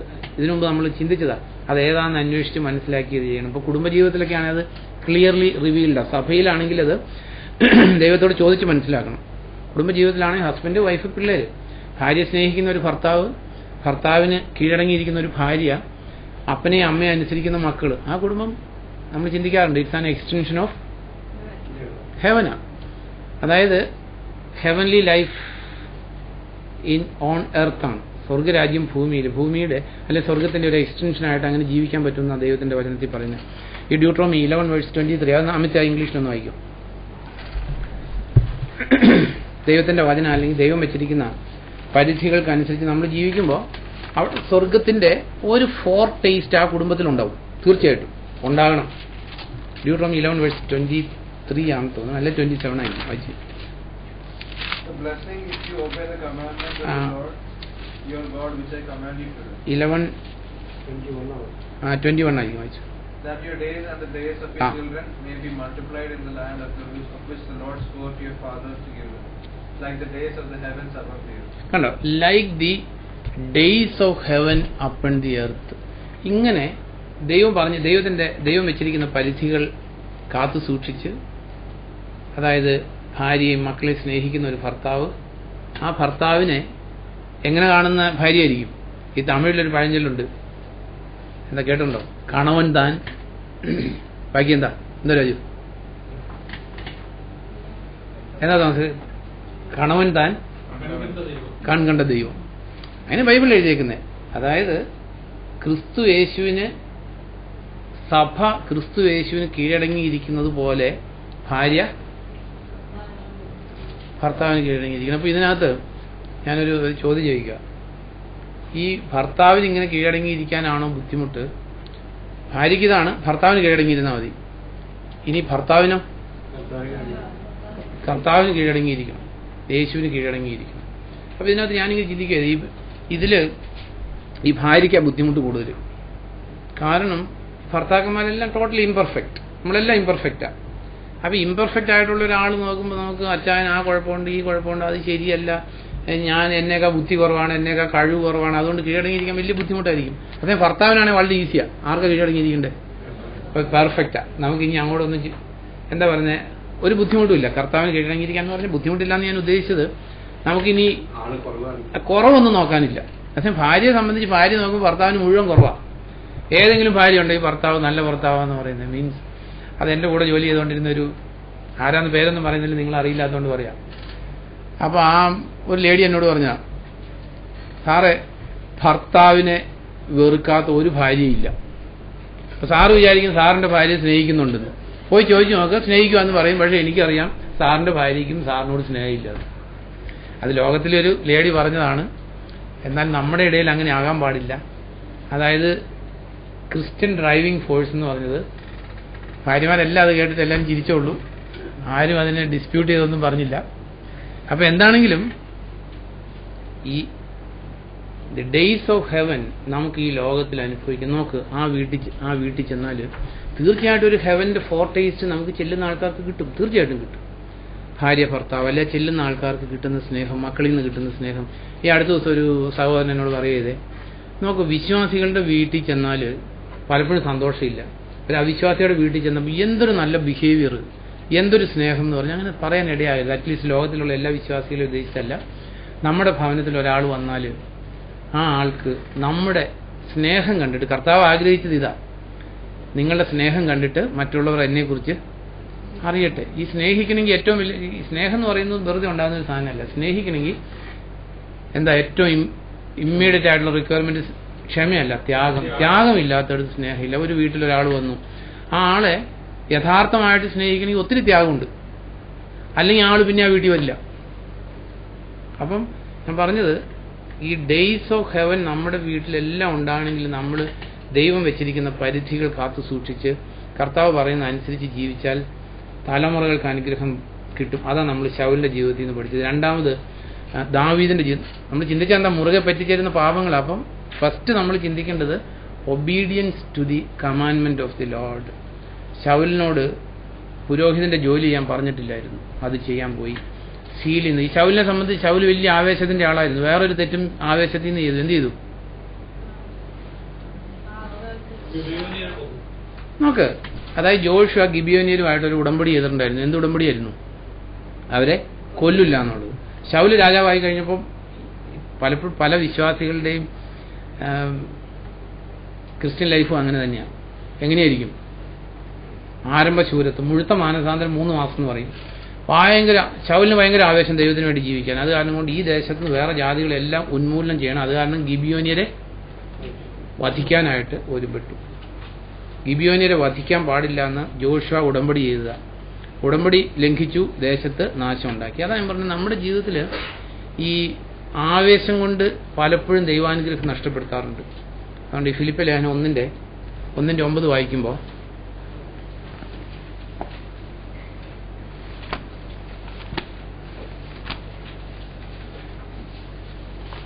നിങ്ങളുടെ സ്നേഹം വിജ്ഞാനത്താലും വിവേകത്താലും ഉച്ചരത്ര വർദ്ധിക്കട്ടെ എന്ന് ഞാൻ പ്രാർത്ഥിക്കുന്നു. അങ്ങനെ ഉത്തമമായത് തിരഞ്ഞെടുക്കാനും ക്രിസ്തുവിന്റെ ദിനത്തിൽ നിർമ്മലനും നിഷ്കളങ്കനുമായിരിക്കാനും നിങ്ങൾക്ക് കഴിയട്ടെ. മതി. അപ്പൊ ഇത് പറഞ്ഞിരിക്കുന്ന ഒരു കാര്യം, നമുക്കെല്ലാം സ്നേഹമുണ്ട് കർത്താവിനോട് സ്നേഹമില്ലാത്ത ആരും ഇവിടെ ഇരിക്കുന്നില്ല. അതിനോ എല്ലാവരും കർത്താവിനെ ആത്മാർത്ഥമായിട്ട് സ്നേഹിക്കുന്നവരാ. തീർച്ചയായിട്ടും കർത്താവിനെ സ്നേഹിക്കാത്ത ആരും ഇവിടെ ഇരിക്കുന്നില്ല. എന്താ പറയുക, നമ്മുടെ ഹൃദയത്തിലോട്ട് നോക്കിയാൽ ആ കൂടെ വേറെ സ്നേഹങ്ങളൊക്കെ കാണും, എന്നാൽ നമ്മളെല്ലാം കർത്താവിനെ സ്നേഹിക്കുന്നവരാ. അപ്പൊ ഇത് പറഞ്ഞേക്കുവാണ്, സ്നേഹം ഉണ്ടായതുകൊണ്ട് കാര്യമുണ്ടോ? സ്നേഹത്തിന്റെ കൂടെ എന്ത് വേണമെന്ന് അവിടെ പറഞ്ഞേക്കുന്നത്? ഒന്നോടെ വായിച്ചേക്ക്. വിജ്ഞാനവും വിവേകവും. ഈ സ്നേഹത്തിന്റെ ഇപ്പൊ നോക്ക്, ശൗലിന് ഇസ്രായേൽക്കാരോട് സ്നേഹം ഉണ്ടായിരുന്നു, പക്ഷെ വിജ്ഞാനം ഇല്ലായിരുന്നു. വിജ്ഞാനം എന്ന് പറഞ്ഞാൽ നീതിമാന്മാരുടെ വിജ്ഞാനം എന്ന് പറയുന്നത് എന്താ? നമ്മൾ ചിന്തിച്ചിട്ടുള്ള നീതിമാന്മാരുടെ വിജ്ഞാനം എന്ന് പറയുന്നത് എന്താ? അനുതാപമല്ല. അല്ല, ഇതൊക്കെ ബൈബിളിൽ എഴുതിയിട്ടുണ്ട്. നീതിമാന്മാരുടെ വിജ്ഞാനം എന്താ? എന്താ ദീപു? അതെവിടെ എഴുതിയേക്കണേന്ന് പറയാം. നമ്മൾ ഈ യോഹന്നാന്റെ ആണോ ലിസി? ലൂക്ക് ചാപ്റ്റർ 1 എടുക്കുമ്പോൾ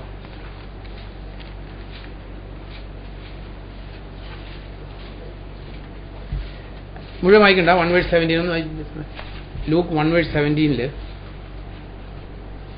ഏലിയായുടെ ചൈതന്യത്തോടും ശക്തിയോടും കൂടെ അയാൾ അവന്റെ മുമ്പേ പോകും. അങ്ങനെ പിതാക്കന്മാരുടെ ഹൃദയങ്ങൾ മക്കളിലേക്ക് തിരിക്കും. അനുസരണമില്ലാത്തവരെ നീതിമാന്മാരുടെ വിജ്ഞാനത്തിലേക്ക് നയിക്കും. മതി മതി മതി മതി. അപ്പൊ എന്താ ഇതിന്റെ അർത്ഥം?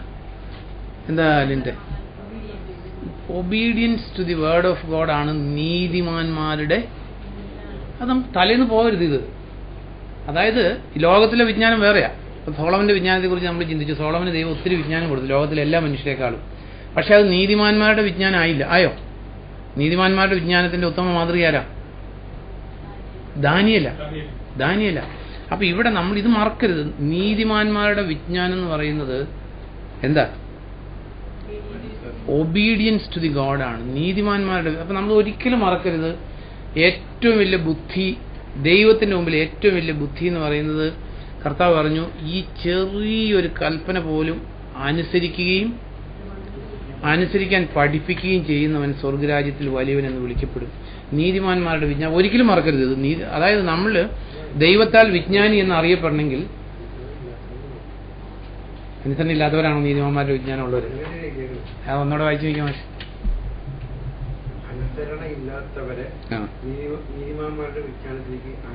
അപ്പൊ അതിന്റെ അർത്ഥം എന്താ? അനുസരണ ഇല്ലാത്തവരെ അനുസരണത്തിലേക്ക് കൊണ്ടുവരും. അതാണ് നീതിമാന്മാരുടെ വിജ്ഞാനം. അപ്പോൾ നീതിമാന്മാരുടെ അപ്പൊ നമ്മുടെ ജീവിതത്തിൽ ദൈവത്താൽ വിജ്ഞാനി എന്ന് അറിയപ്പെടണമെങ്കിൽ നമ്മൾ എന്ത് ചെയ്യണം? To obey his commandment, total obedience to the word. ഈ ജെറമ്യ 8:9 വായിക്കുമ്പോൾ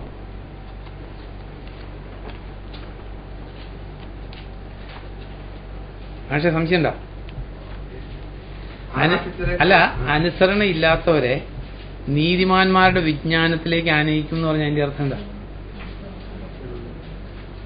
അനുസരണ ഇല്ലാത്തവർ നീതിമാന്റെ വിജ്ഞാനം ഇല്ല, നീതിമാന്റെ വിജ്ഞാനത്തിലേക്ക് അനുസരണ ഇല്ലാത്തവർ ദൈവവചനത്തിന്റെ അനുസരണത്തിലേക്ക് കൊണ്ടുവരുന്നത്. ജെറമ്യ 8:9 വായിക്കുമ്പോൾ അത് തന്നെ എഴുതിയേക്കുന്നത്. അതുകൊണ്ടാണ് ഞാൻ പറഞ്ഞു, ഒരു വചനത്തിന് എപ്പോഴും സപ്പോർട്ടിങ് ഒരു വചനം ഉണ്ടായിരിക്കും. ജെറമ്യ 8:9 വായിക്കുമ്പോൾ ഒന്ന് വായിച്ചു. കർത്താവിന്റെ നിയമം ഞങ്ങളുടെ പക്കലുണ്ട് എന്ന് പറയാൻ നിങ്ങൾക്ക് എങ്ങനെ കഴിയും? എന്നാൽ ഇതാ വേദത്തിനെതിരെ വ്യാജ തൂലിക അതിനെ അസത്യമാക്കിയിരിക്കുന്നു. ജ്ഞാനികൾ ലജ്ജിതരാകും, പരിഭ്രാന്തരായി പിടിക്കപ്പെടും. നോക്കൂ, അവർ കർത്താവിന്റെ വചനം തിരസ്കരിച്ചിരിക്കുന്നു. അവർക്ക് എന്ത് ജ്ഞാനമാണുള്ളത്? അതുകൊണ്ട് മതി മതി മതി മതി. അപ്പൊ അത് പറഞ്ഞേക്കുന്നത് ഇത് എല്ലാം നമ്മൾ ഇതിൽ നിന്ന് പഠിക്കേണ്ട കാര്യങ്ങളാണ്. ദൈവത്തിന്റെ വചനം തിരസ്കരിച്ചു. A to Z. ദൈവത്തിന്റെ വചനം എന്ന് പറഞ്ഞാൽ ഏതെങ്കിലും സ്റ്റാർട്ടിങ് ഫ്രം റിപ്പൻറ്റൻസ് ടു എല്ലാ കൽപ്പനയും കർത്താവ് പറഞ്ഞു, ഞാൻ നിങ്ങളെ പഠിപ്പിച്ചവ. കർത്താവിന്റെ അവസാനം പറഞ്ഞെന്താ? എന്താ കർത്താവ് പറഞ്ഞെന്താ? ഗ്രേറ്റ് കമ്മീഷൻ എന്ന് അറിയപ്പെടുന്ന എന്താ ദീപു? Great commission. അതായത് ഇങ്ങനെയാ, ലോകമെങ്ങും പോയി സകല സൃഷ്ടികളെയും ശിഷ്യരാക്കുക, baptize them in the name of Father, Son and the Holy Spirit, and teach them to observe. അല്ല, ഇമ്പോർട്ടന്റ് പലപ്പോഴും നമ്മൾ മിസ് ചെയ്യും. teach them to observe all what I have taught you. ഞാൻ നിങ്ങളെ പഠിപ്പിച്ചവ എല്ലാം.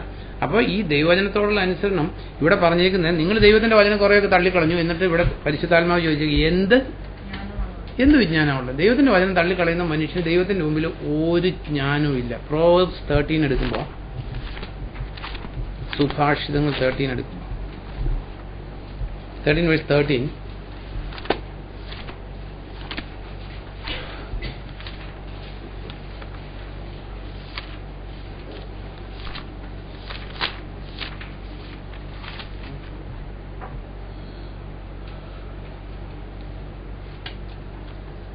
വചനത്തെ നിന്ദിക്കുന്നവൻ തനിക്ക് തന്നെ നാശം വരുത്തി വയ്ക്കുന്നു.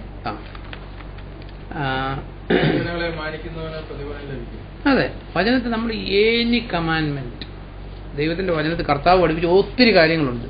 സ്റ്റാർട്ടിങ് ഫ്രം റിപ്പൻറ്റൻസ്, കാലം തികഞ്ഞിരിക്കുന്നു, സ്വർഗരാജ്യം സമീപിച്ചിരിക്കുന്നു, മാനസാന്തരപ്പെട്ട്, that is the first word മാനസാന്തരപ്പെട്ട് സുവിശേഷം. അപ്പം മാനസാന്തരത്തിൽ ആരംഭിച്ച് അപ്പോസ്തലനായ പൗലോസ് പഠിപ്പിച്ചു, നിങ്ങൾ ഓരോരുത്തരെയും ക്രിസ്തുവിന്റെ തലയോളം വളർത്തിക്കൊണ്ടുവരിക. അപ്പോൾ ഈ എല്ലാ കമാൻഡ്മെന്റ്സും കൂടിയാലേ ഈ ലെവലിൽ നമുക്ക് എത്താൻ പറ്റത്തുള്ളൂ. അപ്പൊ ഇതിൽ പറഞ്ഞേക്കാണ്, ഹൃദയത്തിൽ വിജ്ഞാനമുള്ളവൻ വചനത്തെ നിന്ദിക്കുന്നവൻ തനിക്ക് തന്നെ നാശം വരുത്തുന്നു. പ്രോവേർബ്സ് 10:8 വായിക്കുമ്പോൾ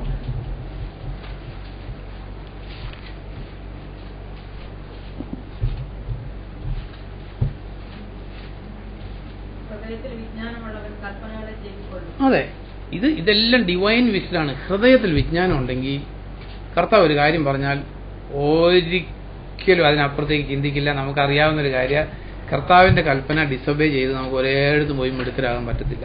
എനി ഡിസൊബീഡിയൻസ്. അതുകൊണ്ടാണ് ഈ സാമുവേലിന്റെ ഇതിൽ തന്നെ നമ്മൾ വായിക്കുന്ന അനുസരണം ബലിയേക്കാൾ ഉത്തമമാണ്. പിന്നീട് നമ്മൾ കാണുന്നതാ, ബലി അർപ്പിക്കാൻ വേണ്ടിയിട്ട് ശൗലിന്റെ വീണ്ടുമുള്ള ഡിസൊബീഡിയൻസ് എന്താ, എല്ലാറ്റിനെയും കൊല്ലാൻ പറഞ്ഞു, അതിൽ നല്ലതിനെയൊക്കെ പിടിച്ചോണ്ട് വന്നു. അപ്പോൾ വീണ്ടും സാമുവേൽ പറഞ്ഞ കാര്യമാണ്, ശൗല് പറയുന്നത് എന്താ, എന്തിനു വേണ്ടി ഞാൻ കൊല്ലാതെ കൊണ്ടുവന്ന എന്തിനു വേണ്ടിയിട്ടാ? ദൈവത്തിന് ബലി അർപ്പിക്കാൻ വേണ്ടി. നമ്മുടെ ജീവിതത്തിൽ അങ്ങനെ തന്നെ നമ്മൾ പല കാര്യങ്ങളും എന്താ പറയുക, നല്ല മോട്ടീവിലായിരിക്കും നമ്മൾ ചെയ്യുന്നത്. പക്ഷേ ദൈവവചനത്തിന് വിരുദ്ധമാണെങ്കിൽ അതിന് യാതൊരു അക്സെപ്റ്റൻസും ഇല്ല എന്നുള്ള കാര്യം നമ്മൾ അറിയേണ്ട കാര്യമാണ്. കാരണം ദൈവത്തിന്റെ വചനം നമ്മൾ 138 സങ്കീർത്തനത്തിൽ വായിക്കുക, കർത്താവിന്റെ തിരുനാമത്തെയും വചനത്തെയും അവൻ എല്ലാറ്റിനേക്കാളും എക്സാൾട്ട് ചെയ്തിരിക്കുന്നു. എല്ലാറ്റിനും കർത്താവിന്റെ നാമവും കർത്താവിന്റെ വചനവും അതിനേക്കാൾ വലുതായിട്ട് ലോകത്തിൽ ഒന്നുമില്ല. അപ്പം നമ്മുടെ ജീവിതത്തിലും കർത്താവിന്റെ നാമവും കർത്താവിന്റെ വചനവും ഏറ്റവും വലുതെങ്കിൽ it is an extension of the heaven. സ്വർഗത്തിന്റെ എക്സ്റ്റൻഷൻ ആയിരിക്കും നമ്മുടെ ജീവിതം, നമ്മുടെ കുടുംബജീവിതം. അപ്പം നമ്മുടെ ജീവിതത്തിൽ നമ്മൾ അറിയേണ്ട കാര്യം ദൈവവചനത്തോടുള്ള അനുസരണം. അപ്പം മുറുകെ പറ്റിച്ചേരുന്ന പാപത്തിൽ നിന്ന് കർത്താവിനെ പിൻപറ്റണമെങ്കിൽ ഓൾ ഡിസൊബീഡിയൻസ്, എന്തെല്ലാം കാര്യം നമ്മൾ എന്നും ദൈവത്തിന്റെ വചനം പഠിച്ചിട്ട് നമ്മളെ ശോധന ചെയ്യേണ്ട, എവിടെയെങ്കിലും എൻ്റെ ജീവിതത്തിൽ ഡിസൊബീഡിയൻസ് ഉണ്ടോ, ഏതെങ്കിലും ഒരു ഏരിയയിൽ എനിക്ക് ഡിസൊബീഡിയൻസ് ഉണ്ടോ, ഫൈൻഡ് ഔട്ട് ചെയ്യുക, ഒബേ ചെയ്യുക. അപ്പോൾ വേറൊരു മേഖല കർത്താവ് കാണിച്ചു തരും. അപ്പോൾ അവിടെ ക്ലിയർ ചെയ്ത് കഴിയുമ്പോൾ അടുത്തൊരു മേഖല കർത്താവ് കാണിച്ചു തരും. അങ്ങനെ പടിപടിയായിട്ട് നീതിമാന്റെ പാത ഉദയസൂര്യന്റെ പാത പോലെ ക്രിസ്തു എന്ന തലയോളം വളരണമെങ്കിൽ നമ്മൾ ഈ ഒരു തേഴ്സ്റ്റ് നമ്മുടെ ജീവിതത്തിൽ എപ്പോഴും ഉണ്ടായിരിക്കണം. അങ്ങനെ നമ്മൾ അനുസരിക്കുന്നതോറും എപ്പോഴും ഒരു ഹയർ ലെവലുണ്ട്. അപ്പോൾ 1ാം ക്ലാസ്സിൽ പഠിക്കുന്ന കൊച്ചിന് 4, 3, 4+3 = 7 അറിയാവുള്ളൂ. അപ്പോൾ ഇതുകൊണ്ട് ഞാൻ കണക്കെല്ലാം പഠിച്ചെന്ന് പറഞ്ഞിരുന്ന അങ്ങനെ ഇരിക്കാൻ പറ്റും. പക്ഷേ എന്നും ക്രിസ്ത്യൻ ലൈഫിന് ഇനി ഒരു ഹയർ ലെവലില്ലാത്ത ഒരു സ്റ്റേജ് മരണം വരെ നമുക്ക് വരത്തില്ല. അപ്പോൾ എന്നും നമ്മൾ ആത്മാവിൽ ദരിദ്രരായിട്ട് കർത്താവിൻ്റെ അടുത്ത് ചെന്നാൽ അടുത്ത ലെവൽ കാണിച്ചു തരും. അപ്പോൾ കർത്താവിനെ പിൻപറ്റണമെങ്കിൽ, അല്ലെങ്കിൽ ആ കർത്താവിൻ്റെ മുഖത്ത് തന്നെ നോക്കി ഓടണമെങ്കിൽ ഒരു കാര്യം നമ്മൾ ചിന്തിച്ച് കൽപ്പനകളോടുള്ള അനുസരണം. രണ്ടാമത് പാപം ചെയ്ത് കൺസീക്വൻസ് അനുഭവിച്ച ആൾ ദാവീദിന്റെ കാര്യം നമ്മൾ വായിക്കുമ്പോൾ 2 സാമുവേൽ ചാപ്റ്റർ 11 എടുക്കുമ്പോൾ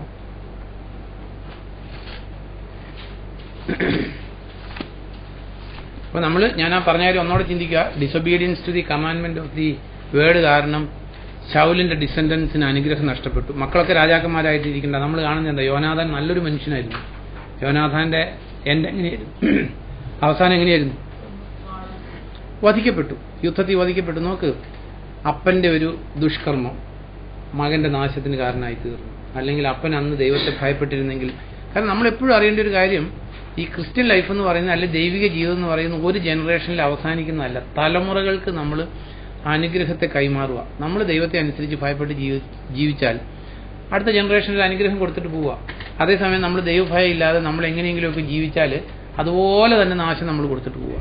നമ്മൾ ചിന്തിച്ചതാ, യോശിയ രാജാവ് ഭയങ്കര ദൈവഭക്തനായിട്ട്, അതുപോലെ ഒരു രാജാവ് അതിന് മുമ്പും ഉണ്ടായിരുന്നില്ല, അതിന് ശേഷം ഉണ്ടായിരുന്നില്ല എന്ന് എഴുതിയേക്കുന്നത്. അടുത്ത സെന്റൻസ് എന്താ, എന്നാൽ മനേശയിലൂടെ വന്ന ദൈവകോപത്തെ ക്വെഞ്ച് ചെയ്യാൻ യോശിയയുടെ സൽപ്രവർത്തികൾക്ക് പറ്റിയില്ല. അപ്പം നമ്മൾ പഴയ നിയമത്തിലെ ലെസൺസ് പഠിക്കുന്നത്, ഇപ്പൊ ക്രിസ്തു യേശുവിൽ വരുമ്പോൾ എല്ലാ ക്യാരിഡ് ഓവർ കഴ്സസും നാശങ്ങളും മാറിപ്പോയില്ലെന്നല്ല, പക്ഷേ നമ്മുടെ മക്കൾക്ക് ഒരു അനുഗ്രഹം കൊടുക്കാൻ ഈ പഴയ നിയമത്തിലെ ലെസൺസ് അനുസരിച്ച് ദൈവം അനുഗ്രഹിക്കും, അതിന് സംശയമൊന്നുമില്ല. ദാവീദിന്റെ ജീവിതം എടുക്കുമ്പോൾ 2 സാമുവേൽ 11 അതിന്റെ ആദ്യത്തെ 2 സെന്റൻസ് വായിക്കുമ്പോൾ, ആ വർഷം വസന്തത്തിൽ രാജാക്കന്മാർ യുദ്ധത്തിന് പോകുന്ന കാലത്ത് ദാവീദ് യോവാബിനെയും കൂടെ തന്റെ ദാസനെയും എല്ലാ ഇസ്രായേൽക്കാരെയും യാത്രയാക്കി. അവർ അമ്മോനിയെ നശിപ്പിച്ചു, റബ്ബ നഗരം ഉപരോധിച്ചു. ദാവീദാകട്ടെ ജെറുസലേമിൽ പാർത്തു. ഒരു ദിവസം വൈകുന്നേരം ദാവീദ് കിടക്കയിൽ നിന്ന് എഴുന്നേറ്റ് കൊട്ടാരത്തിന് മട്ടുപോയ രാത്രിയായിരുന്നു. മട്ടുപ്പാവിൽ നിന്ന് രാജാവ് ഒരു സ്ത്രീ കുളിക്കുന്നത് കണ്ട് സംഭവം മുഴുവൻ വായിക്കണമെന്നില്ല. അപ്പൊ നമ്മളിവിടെ കാണുന്നത് ദാവീദ് രാജാവ്. നമുക്ക് അവിടെ പ്രത്യേകം എഴുതിയേക്കുവാണ് രാജാക്കന്മാർ യുദ്ധത്തിന് പോകുന്ന കാലത്ത്. നമുക്ക് ഇസ്രായേലിലെ യുദ്ധങ്ങളൊക്കെ നമ്മൾ എടുക്കുമ്പോൾ നമുക്ക് കാണാൻ പറ്റുന്ന ഒരു കാര്യമുണ്ട്, എല്ലാ രാജാക്കന്മാരെ ലീഡ് ചെയ്തിരുന്നത് പോകുന്നുണ്ട് രാജാക്കന്മാർ. ഇവിടെ നമ്മൾ കാണുന്നത് രാജാക്കന്മാർ യുദ്ധത്തിന് പോകുന്ന കാലത്ത് ചീഫ് ഓഫ് ദി ആർമി സ്റ്റാഫും അവരൊക്കെ യുദ്ധത്തിന് പോയേക്കുക. ദാവീദ് ഇവിടെ എന്ത് ചെയ്യുക? കിടന്നുറങ്ങുന്നു. അതും രാത്രി കിടന്നുറങ്ങുന്നത് പോരാഞ്ഞിട്ട് പകലും കൂടെ കിടന്നുറങ്ങുന്ന, അതായത് മടിയന്മാരുടെ നമ്പർ 1 ലക്ഷണത്തിലൊന്നാണ് രാത്രി കിടന്നുറങ്ങുന്നത് പോരാഞ്ഞിട്ട് പിന്നെ ഊണ് കഴിഞ്ഞിട്ട് പിന്നെ ഒരു സെക്കൻഡ് ഉറക്കവും കൂടെ. അപ്പൊ ഈ അതായത് നമ്മൾ ചിന്തിക്കാറുള്ളതാ എന്താ പറയുക, അതെ ഐഡലായിട്ടുള്ള മനസ്സാണ് പിശാചിന്റെ ഏറ്റവും വലിയ കേളീരംഗം. അപ്പൊ ഇങ്ങനെ ഇരുന്നപ്പോ നമുക്ക് ഒരു സ്ത്രീ കുളിക്കുന്ന കണ്ടു. അത് പിന്നീട് പാപത്തിലേക്ക് നയിച്ചു, വ്യഭിചാരം ചെയ്തു. നമുക്കറിയാവുന്ന കാര്യമാണ്. ദാവീദിന്റെ ജീവിതത്തിൽ നോക്ക്, ദാവീദ് ഇത്രയും സങ്കീർത്തനങ്ങൾ എഴുതിയ ആളാണ്, ഇതെല്ലാം എഴുതിയ ആളാണ്, ഭക്തനായിട്ടുള്ള ഒരു മനുഷ്യനായിരുന്നു. പക്ഷെ ജഡത്തെ കൺട്രോൾ ചെയ്യുന്നതിൽ ദാവീദ് പരാജയപ്പെട്ടു. നമ്മൾ മുറുകെ പറ്റിച്ചേരും. നമ്മൾ ഇപ്പൊ ദാവീദ് ഇതുപോലെയുള്ള പാപം ചെയ്തില്ലെങ്കിലും, അതായത് കർത്താവായ യേശുവിനെ പിൻപറ്റണമെങ്കിൽ അറിഞ്ഞിരിക്കേണ്ടത് അൾട്ടീരിയർ അല്ലെങ്കിൽ 100%-നേക്കാൾ കൂടിയ ഒരു സെക്ഷൽ പ്യൂരിറ്റി ഇല്ലാതെ കർത്താവായ യേശു ക്രിസ്തുവിനെ പിൻപറ്റാനേ പറ്റത്തില്ല. ഈ കാര്യത്തിൽ കർത്താവിനെ സംബന്ധിച്ച് കർത്താവ് ഈ കാര്യത്തിൽ എന്താ പറയുന്നത്, വളരെ ശ്രദ്ധാലുവാണ്.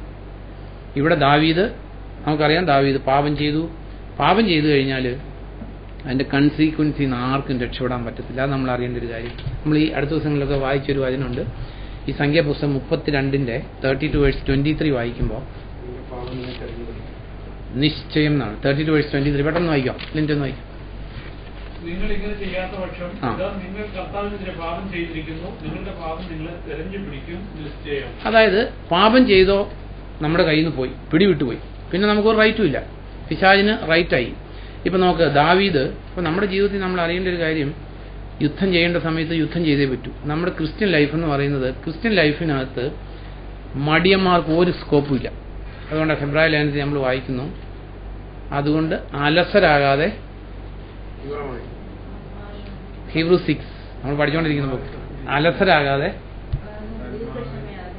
ദീർഘക്ഷമയാലും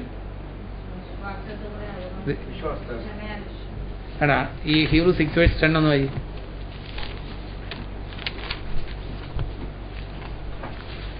അപ്പൊ ഈ മുറുകെ പറ്റിച്ചേരുന്ന ഒരു പാപമാണ് അലസത.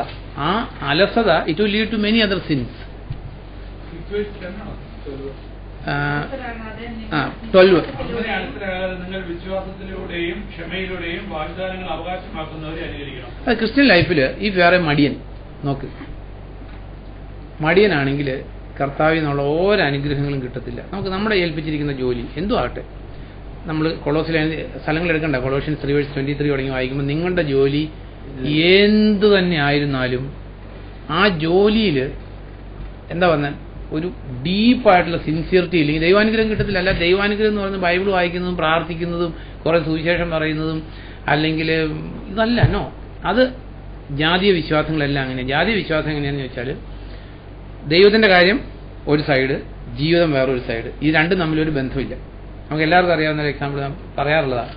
രാജീവ് ഗാന്ധിക്ക് ബോംബ് വെച്ചവർ രാജീവ് ഗാന്ധിയെ കൊന്നു കഴിഞ്ഞപ്പോൾ ആദ്യം പോയത് തിരുപ്പതിക്കാണ്. തിരുപ്പതി പോയി, പേപ്പറിൽ വന്ന ന്യൂസാണ്, തിരുപ്പതി പോയി ആദ്യം ഉദ്ദിഷ്ട കാര്യം സാധിച്ചതിന് ഉപകാരസ്മരണ കൊടുത്തു ദൈവത്തിന്. മീൻസ് അവർക്ക് ദൈവവും ജീവിതവുമായിട്ടൊരു ബന്ധമില്ല. അത് ക്രിസ്ത്യൻ ലൈഫ് എന്ന് പറയുന്നത് നമ്മുടെ ജോലി എന്ത് തന്നെ ആയിരുന്നാലും ആ ജോലിയിൽ തികഞ്ഞ സിൻസിയറിറ്റി ഇല്ലെങ്കിൽ, അത് ഓഫീസിൽ ജോലി ചെയ്യുന്ന ആളാണെങ്കിലും ആശുപത്രി ജോലി ചെയ്യുന്ന ആളാണെങ്കിലും ഏത് ജോലിയാണെങ്കിലും ഈ ജോലി എന്നെ കർത്താവ് ഏൽപ്പിച്ചിരിക്കുന്നതാണ്. കർത്താവ് ഏൽപ്പിച്ചിരിക്കുന്ന ജോലിയോട് ശരി ഈ ജോലി എനിക്ക് പറ്റില്ല, ഞാൻ വേറെ ജോലി ചെയ്യാന്ന് പറയുന്ന ആള് ദൈവത്തിന് ഒരിക്കലും ആളെ ഉപയോഗിക്കാൻ പറ്റത്തില്ല. ഉപയോഗിക്കാൻ പറ്റില്ല എന്ന് മാത്രമല്ല, ഒരു വാഗ്ദത്വം ജീവിതത്തിൽ പ്രാപിക്കാൻ പറ്റത്തില്ല. അലസരാകാതെ വിശ്വാസത്തിലൂടെയും ക്ഷമയിലൂടെയും വാഗ്ദാനങ്ങൾ പ്രാപിക്കുന്നവരെ അനുകരിക്കുക. അപ്പോൾ നമ്മുടെ ജീവിതത്തിൽ നമ്മൾ അവിടെ കണ്ടു, ദാവീദിന്റെ ജീവിതത്തിൽ ദാവീദ് കെയർലെസ് ആയി അല്ലെങ്കിൽ വാർഫെയറിൽ പോകാൻ ഉത്സാഹമില്ലാതായി ആദ്യകാലത്ത് അങ്ങനെ ആയിരിക്കില്ല ഒരിക്കലും. കാലങ്ങൾ കഴിഞ്ഞു. അല്ലെ നമ്മുടെ ജീവിതത്തിൽ ക്രിസ്ത്യ ജീവിതത്തിന്റെ ആരംഭത്തിൽ, അതുകൊണ്ടാണ് ഹീബ്രൂസിൽ നമ്മൾ വായിക്കും, ആദ്യം ഉണ്ടായിരുന്ന വിശ്വാസം അവസാനം വരെ മുറുകെ പിടിക്കുന്നെങ്കിലേ നിങ്ങൾ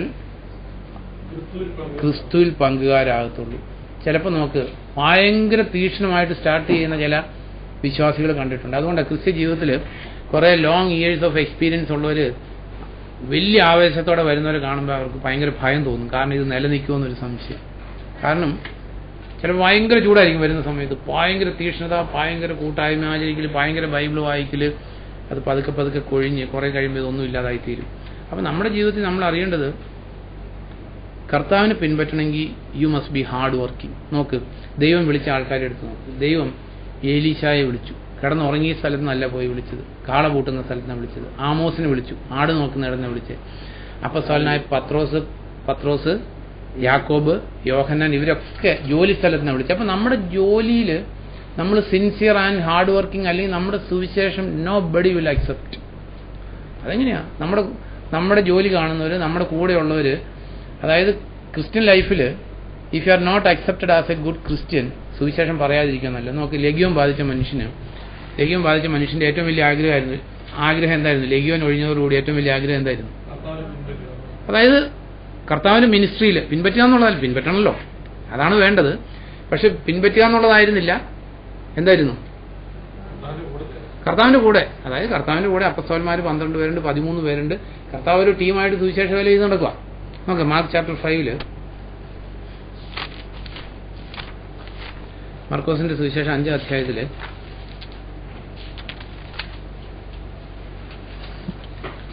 മുഴുവൻ വായിക്കേണ്ട. 5:16 തുടങ്ങിയെന്ന് വായിച്ചു. പിശാച് ബാധിച്ചവനും പന്നികൾക്ക് എന്തെല്ലാം സംഭവിച്ചത് ദൃക്സാക്ഷികൾ ജനങ്ങളോട് പറഞ്ഞു. അപ്പോൾ തങ്ങളുടെ പരിസരത്ത് നിന്ന് പോകണമെന്ന് അവർ യേശുവിനോട് യാചിച്ചു. യേശു വഞ്ചിയിൽ കയറാൻ തുടങ്ങുമ്പോൾ പിശാചുക്കൾ ബാധിച്ചിരുന്ന മനുഷ്യൻ തന്നെ കൂടി കൊണ്ടുപോകണം എന്ന് അവനോട് യാചിച്ചു. എന്നാൽ യേശു വിസമ്മതിച്ചു പറഞ്ഞു, നീ വീട്ടിൽ നിന്റെ സ്വന്തക്കാരെ അടുക്കൽ ചെന്ന് കർത്താവ് നിനക്ക് വേണ്ടി എന്തെല്ലാം ചെയ്തു എന്നും എങ്ങനെ നിന്നോട് കരുണ കാണിച്ചു എന്നും അറിയിക്കുക. അതെ, അപ്പൊ ഇവന്റെ ആഗ്രഹം കർത്താവിന്റെ കൂടെ. ശരി, ഇനി തുടങ്ങി സുവിശേഷമല്ല, പരിപാടിയല്ല. കർത്താവ് പറഞ്ഞ ആദ്യം വീട്ടിൽ പോകും. നിന്റെ വീട്ടിൽ നിനക്ക് ക്രിസ്തീയ സാക്ഷി ഇല്ലെങ്കിൽ നിന്റെ സാക്ഷി നാട്ടുകാരെങ്ങനെ സ്വീകരിക്കും? ഒരിക്കലും സ്വീകരിക്കത്തില്ല. സ്വന്തം ബന്ധക്കാരുടെ ഇടയിൽ, സ്വന്തം ചാർച്ചക്കാരുടെ ഇടയിൽ if you are not accepted as a good Christian, ഏറ്റവും വലിയ സുവിശേഷ വേല ചെയ്യാൻ പറ്റുന്ന എന്താണെന്ന് ചോദിച്ചാൽ ആരോടും കർത്താവിനെ കുറിച്ച് മിണ്ടാതിരിക്കുക എന്നുള്ളതാണ് ഏറ്റവും വലിയ ദൈവവേല. അത് തന്നെ ഇവിടെ കർത്താവ് പറഞ്ഞ, വേറെ ആരും പറഞ്ഞതല്ല. കർത്താവ് ലഗ്യം ബാധിച്ച് അവന്റെ ആഗ്രഹം കർത്താവിന്റെ കൂടെ ഇന്ന് തുടങ്ങി പൂർണ്ണ സമയം സുവിശേഷം പറച്ചിലിന് വേണ്ടി ഇറങ്ങി പുറപ്പെടുക. കർത്താവിന് നീ വീട്ടിൽ പോ. ഇത് നമുക്ക് എല്ലാവർക്കും ബാധകമായിട്ടുള്ളൊരു കാര്യമാണ്. നമുക്ക് പലപ്പോഴും സുവിശേഷം പറയാൻ വലിയ ആവേശമായിരിക്കും. പക്ഷേ വീട്ടിൽ ചെന്ന് നമ്മളെ സാക്ഷ്യം ചോദിച്ചാൽ, ഞാൻ തൃശ്ശൂർ ഒരു പയ്യൻ ഇങ്ങനെ പരിചയപ്പെട്ടു. അവൻ എൻ്റെ അടുത്ത് ഇങ്ങനെ പരിചയപ്പെട്ട പറഞ്ഞു, അവൻ ആകെ ഒരു മോനേ ഉള്ളൂ, വീട്ടിൽ ഒരു മോനേ ഉള്ളൂ. ആണും പെണ്ണും ആണോ എന്ന് എനിക്കറിയില്ല, എന്നാലും ഒരു മോനേ ഉള്ളൂ. അപ്പോൾ അവനെ വീട്ടുകാരെ ഇറക്കി വിട്ടേക്കുക. അപ്പോൾ അവനോട് പറഞ്ഞു, സുവിശേഷത്തെ പ്രതി കർത്താവിലോട്ട് കത്തോലിക്കനെ രക്ഷിക്കപ്പെട്ട് വന്നു കഴിഞ്ഞപ്പോൾ വീട്ടിൽ നിന്ന് ഇറക്കി വിട്ടേക്കുവാന്ന് പറഞ്ഞു. അപ്പോൾ അതിനുശേഷം ശരിയായിരിക്കും ഞാൻ വിചാരിച്ചു. പിന്നീട് അന്വേഷിച്ചപ്പോൾ എന്നാന്ന് ചോദിച്ചാൽ, ഇവൻ ഒരു ഉത്തരവാദിത്വം ചെയ്യില്ല, വീട്ടിലൊരു പണിയും ചെയ്യില്ല, വീട്ടുകാർ ആകെ ഒരു മോനേ ഉള്ളൂ, അവർക്കൊരു കടയുണ്ട്, ഷോപ്പുണ്ട്, അവിടുത്തെ ഒരു കാര്യം നോക്കില്ല. ഇവൻ സുവിശേഷം പറയാൻ വേണ്ടി അതിലൊക്കെ പോകും. അത് കഴിഞ്ഞിട്ട് അവന് വീട്ടുകാർ പുറത്താക്കി, നീ എന്തെങ്കിലും ഗുണപ്പെടുവാണെങ്കിൽ വീട്ടിൽ നിന്നെ സ്വീകരിക്കാമെന്ന് പറഞ്ഞു. അതിനുശേഷം അപ്പോൾ അവൻ ഒരു സഭയിലും പോവില്ല. പിന്നീട് കുറേ കഴിഞ്ഞപ്പോൾ ഞാൻ അറിഞ്ഞു അവിടെ വേറൊരു കൂട്ടായ്മ തുടങ്ങി. അപ്പോൾ അവിടെ ഇങ്ങനെയുള്ള കുറേ ആൾക്കാരെല്ലാം കൂടെ കൂടുന്നൊരു കൂട്ടായ്മ. അപ്പോൾ അവിടെ എങ്ങനെയാണെന്ന് എനിക്കറിയത്തില്ല, അവിടെ നിന്ന് വലിയ പൈസ കിട്ടുന്നുണ്ടോ എന്നാന്ന് അറിയത്തില്ല.